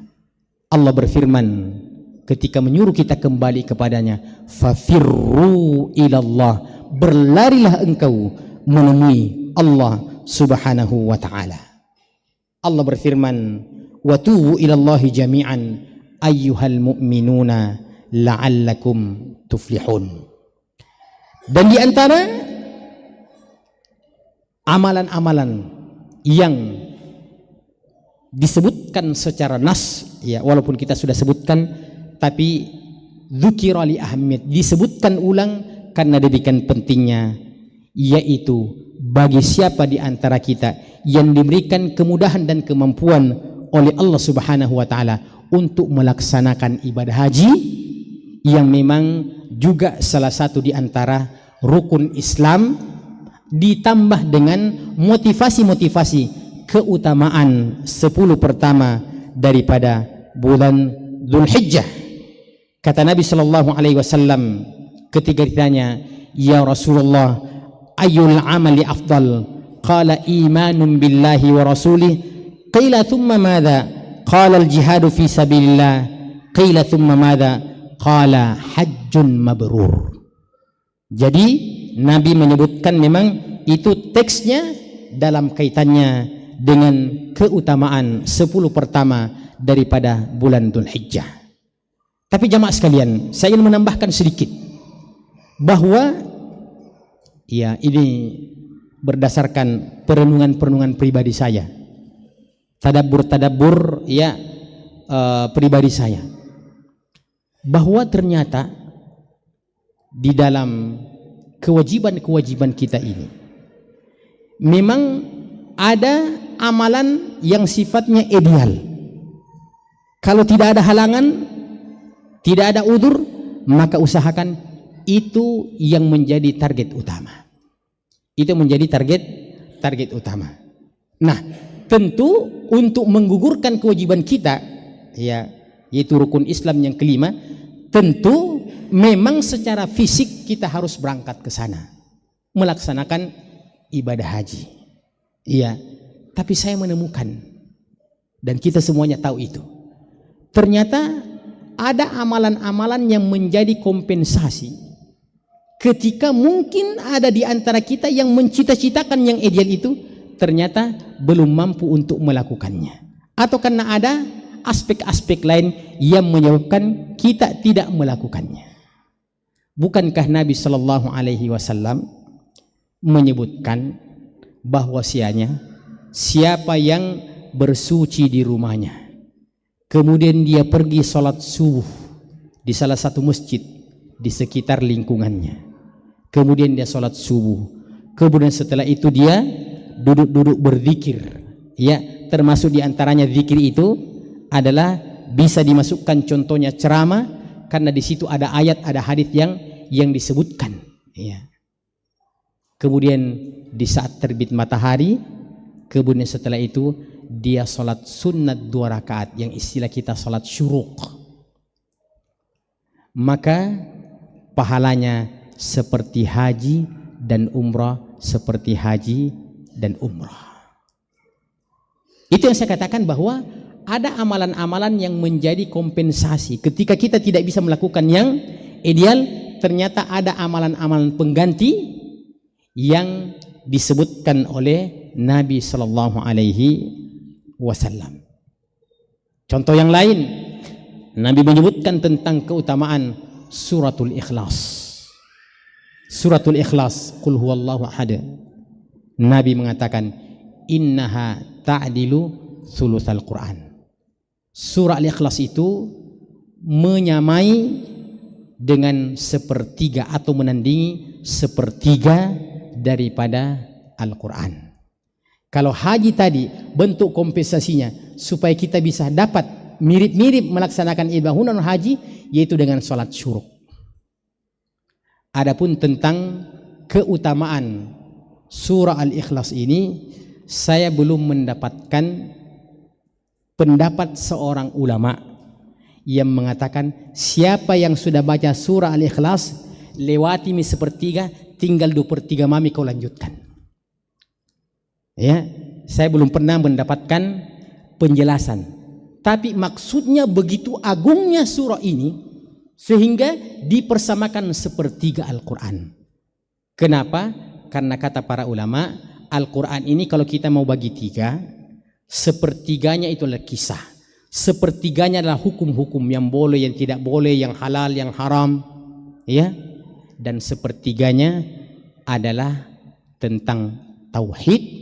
Dan surah Al-Ikhlas ini dari pertama berbicara tentang at-tauhid, dan itu tidak menandakan bahwa kita membaca surah Al-Ikhlas kita sudah selesai, ya, khatam. Kalau seandainya begitu fikihnya, Pak, saya bisa mengalahkan Imam Syafi'i 60 kali tamat dalam bulan Ramadan. Saya bisa 1000 kali, Pak. Tinggal kulang-ulang ini. Setiap 3 kali habis 3 kul, selesai lagi hitungannya, Pak. Bisa. Tapi begitulah. Namanya amalan-amalan itu semuanya ada prosesnya, karena Allah Subhanahu wa taala sebenarnya menginginkan keberadaan kita di dunia ini, yaitu proses, kemudian setelah itu Allah yang menetapkan hasilnya di hari kemudian kelak nanti. Yang terakhir, ya, mungkin kita sisakan waktu untuk, ya, panitia mungkin ada pengumuman-pengumuman atau hal-hal yang perlu untuk kita, ya, dengarkan. Dan di akhir daripada, ya, kajian kita ini, kita sekarang ini sudah berada di 10 pertama daripada bulan Dzulhijjah.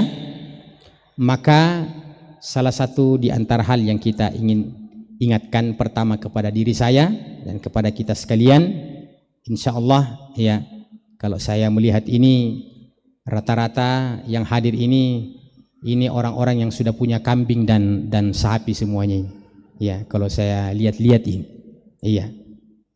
Maka, ya, dalam hadis disebutkan bahwa barang siapa yang berniat untuk melaksanakan kurban, maka ketika sudah masuk tanggal 1 Dzulhijjah, ya, mulainya ketika sudah masuk maghrib kemarin, maka jangan lagi dia mengambil rambutnya, memotong kukunya, mencabut bulu dan lain-lain sebagainya sampai setelah ia selesai menyembelih daripada hewan kurbannya pada hari Idul Adha atau 2 hari, ya, setelahnya.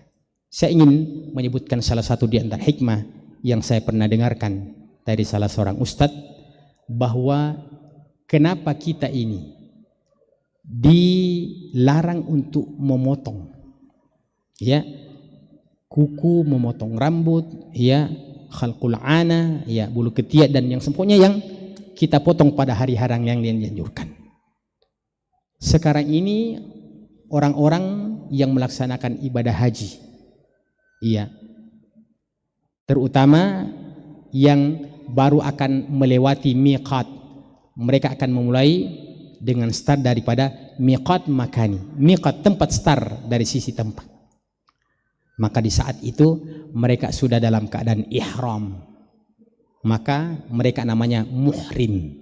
Nah, itulah yang muhrim itu Pak. Kalau orang sudah pakai ihram namanya muhrim ya. Kalau yang biasa kita tidak bisa nikahi ini itu namanya mahram ya. Namanya mahram. Maka mereka dalam keadaan ihram sudah punya aturan-aturan, tidak boleh ini, tidak boleh itu. Maka kita ini ya, seperti saya katakan selalu ada kompensasinya.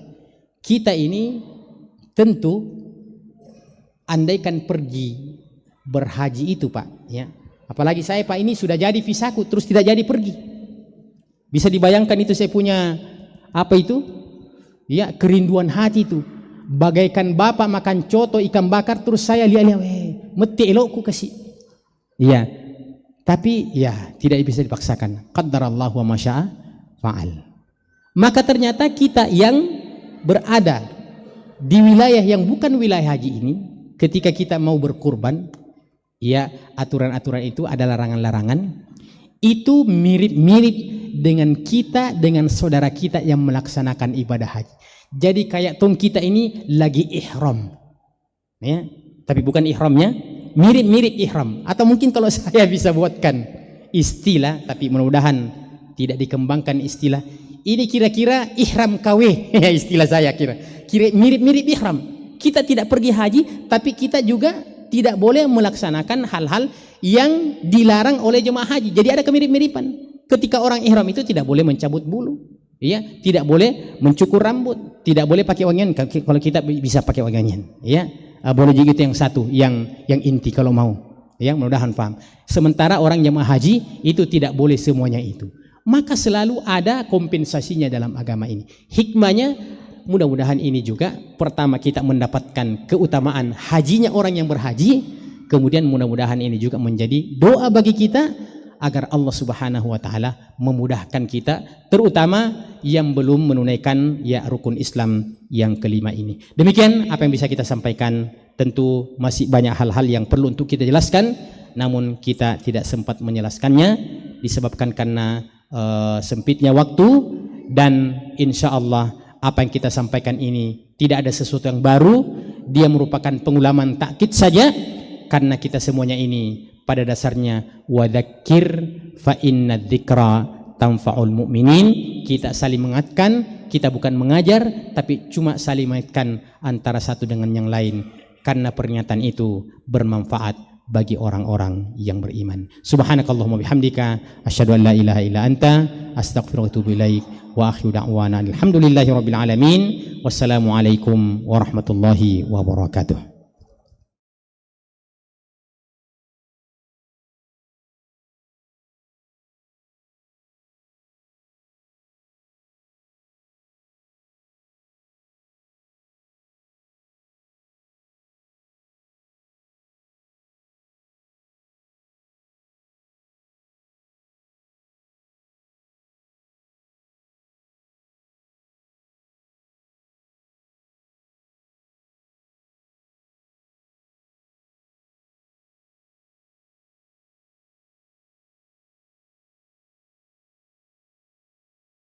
Ikhwah dan satu dari akhwat. Khusus akhwat silahkan tulis pertanyaannya di secari kertas, kemudian dikumpulkan ke panitia akhwat, kemudian akan nanti dibacakan. Dan untuk ikhwah silahkan mengangkat tangannya dan sebutkan nama dan asal daerahnya. Saya persilahkan kepada peserta ikhwah terlebih dahulu. Ya, mungkin bisa.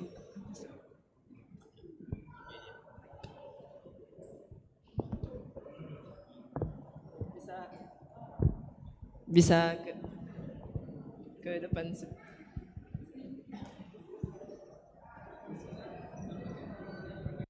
Waalaikumsalam warahmatullahi wabarakatuh.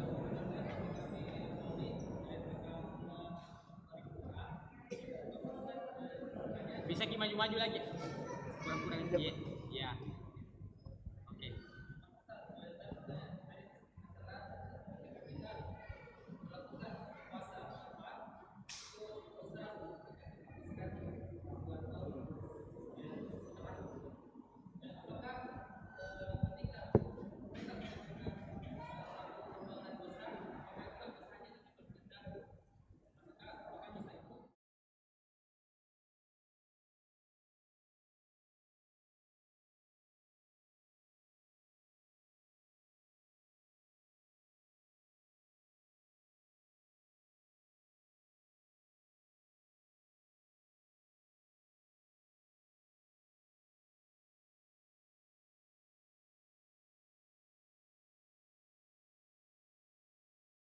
secara umum bahwa kemaha kasih sayang Allah ketika seseorang melakukan amalan yang baik selalu narasinya pelipat gandaan dalam amalan apapun.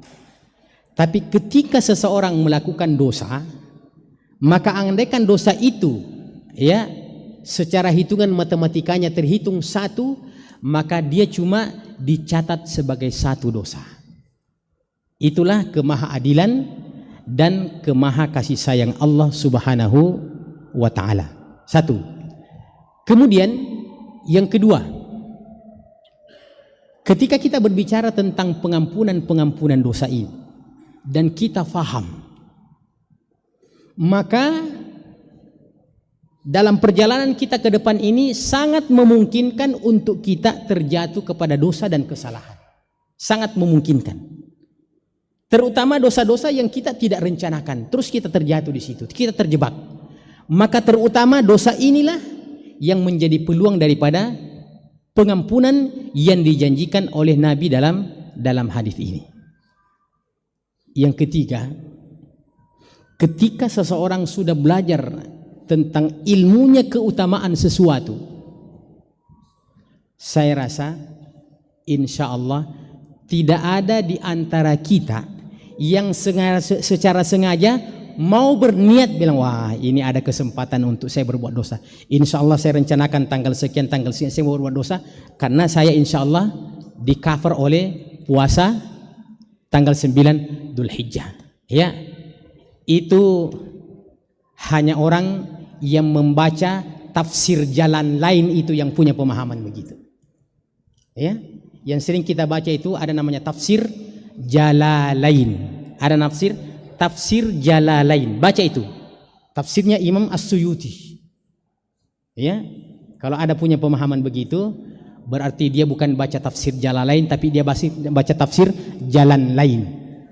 Insya Allah tidak ada di sini yang membaca tafsir Jalan Lain.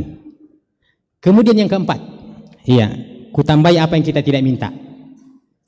Yang keempat, bagaimana kalau seandainya orang itu betul-betul selektif menahan dosanya sehingga 1 tahun ke depan tidak ada dosa yang dia lakukan. Sementara hadis itu mengatakan diampuni dosa yang lalu dan dosa akan datang. Ampuni dosa-dosa kamu. Tapi kan kenyataannya tidak. Nabi itu adalah orang yang maksum. Jadi amalan-amalan Nabi yang beliau lakukan selama hidupnya, yang di dalamnya dijanjikan pengampunan dosa yang lalu yang akan datang, kemana amalan-amalan itu fungsinya? Kata para ulama, kalaupun yang tidak berdosa karena berusaha untuk menjaganya, dosa matanya, dosa telinganya, dosa mulutnya, macam-macam,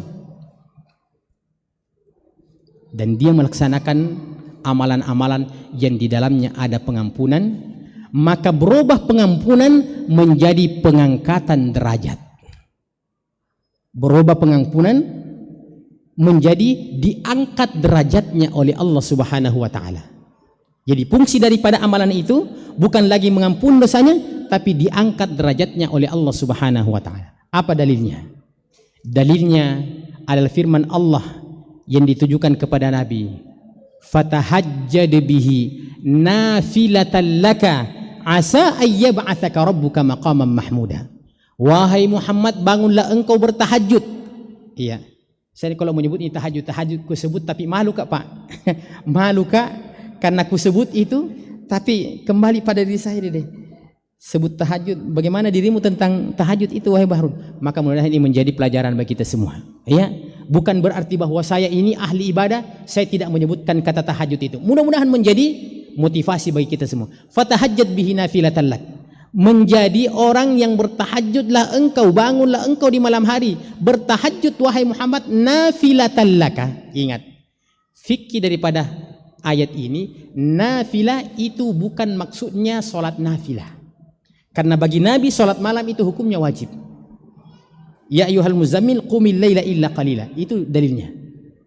Adapun nafilah di sini, nafilah dari setiap nabi melakukan amalan-amalan itu menjadi bonus semuanya, tidak ada yang dipakai untuk membayar utang, Pak. Itu bedanya antara nabi dengan kita umatnya. Kalau umatnya ini kita banyak melakukan amalan-amalan, tapi kita punya utang juga banyak. Jadi kebanyakannya dipakai untuk membayar utang terus. Nah, itu kira-kira logikanya. Nah, kita ini kan mau juga bukan sekadar membayar utang, mau juga ada keuntungan.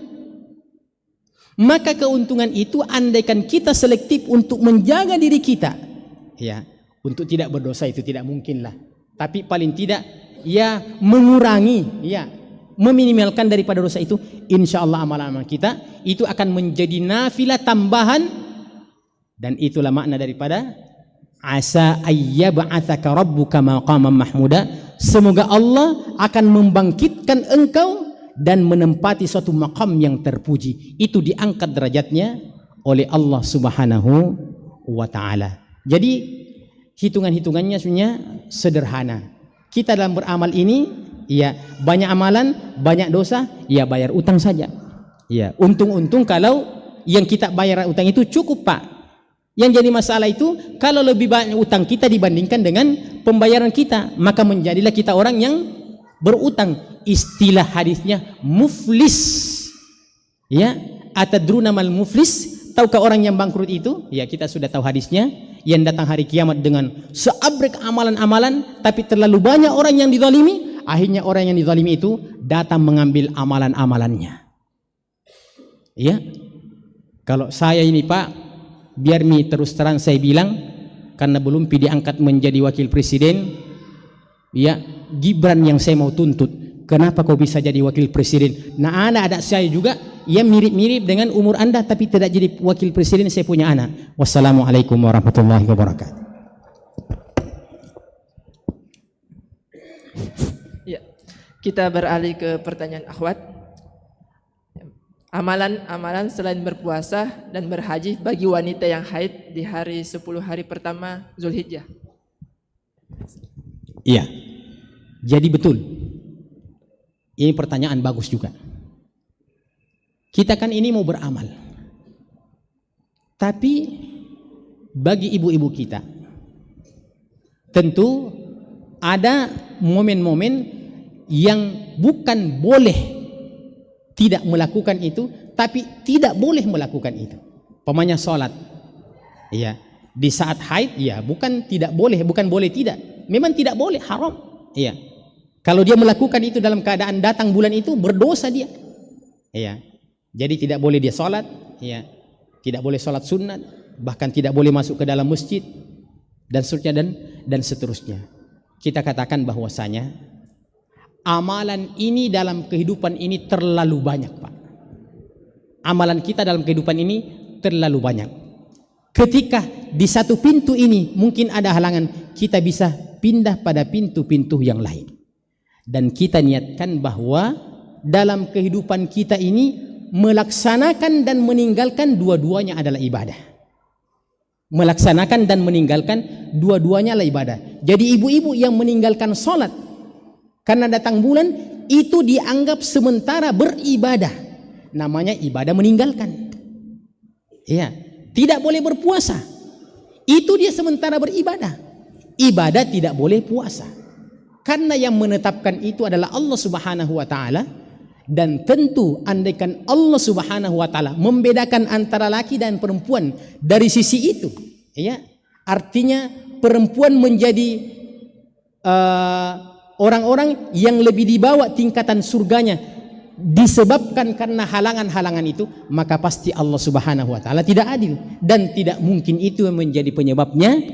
Kemudian ada lagi satu tambahan. Ternyata dalam amalan-amalan laki-laki itu yang di dalamnya wanita tidak diwajibkan, ternyata ada amalan-amalan tertentu yang ketika dia adalah bagian daripada keluarga itu, maka ketika sang suami melakukan itu, sang istri pun mendapatkan pahala itu. Seperti umpamanya Berjihad dalam arti pergi ke medan tempur itu tidak diwajibkan bagi perempuan, dan ini yang pernah menjadi curhatnya Aisyah radhiyallahu taala anha ketika mengatakan kepada Rasulullah, ya Rasulullah, laki-laki kan pergi berjihad, laki-laki begini, kita kodong ini tinggal di rumah. Maka Nabi SAW mengatakan, ya, jihadnya perempuan itu adalah berhaji. Jihadnya perempuan itu adalah berhaji. Maka jangan pernah ada rasa sedih, karena yang terpenting dalam kita hidup ini melaksanakan apa yang diperintahkan, meninggalkan apa yang dilarang. Dua-duanya adalah merupakan ibadah. Karena ibadah itu ada dua macam, ada ibadatul amri dan ada ibadatul at-tarki. Dan seperti yang saya katakan tadi, masih banyak amalan-amalan yang bisa kita lakukan. Umpamanya, ya, dia tidak bisa membaca Al-Quran. Sebenarnya kalau persoalan membaca Quran itu, ya, yang saya ketahui bahwa wanita yang haid itu tetap boleh membaca Al-Quran, ya. Yang penting jangan dia sentuh Al-Quran itu. Yang penting jangan dia sentuh, ya, Al-Quran itu. Tapi kalau seandainya dia hafal Quran, ya, maka dia boleh membaca Al-Quran, karena itu adalah waktu yang terlalu lama untuk dia tidak membaca Al-Quran. Berbeda dengan orang yang junub, memang dilarang membaca Quran sebelum dia melakukan raf'ul hadatsil akbar, karena waktunya yang sangat singkat. Wallahu ta'ala a'lam.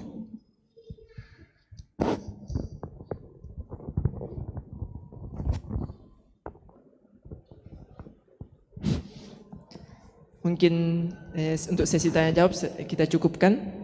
Kita ucap sekali lagi syukran jazakumullah khairan kepada Ustadz dan para peserta yang sudah aktif bertanya.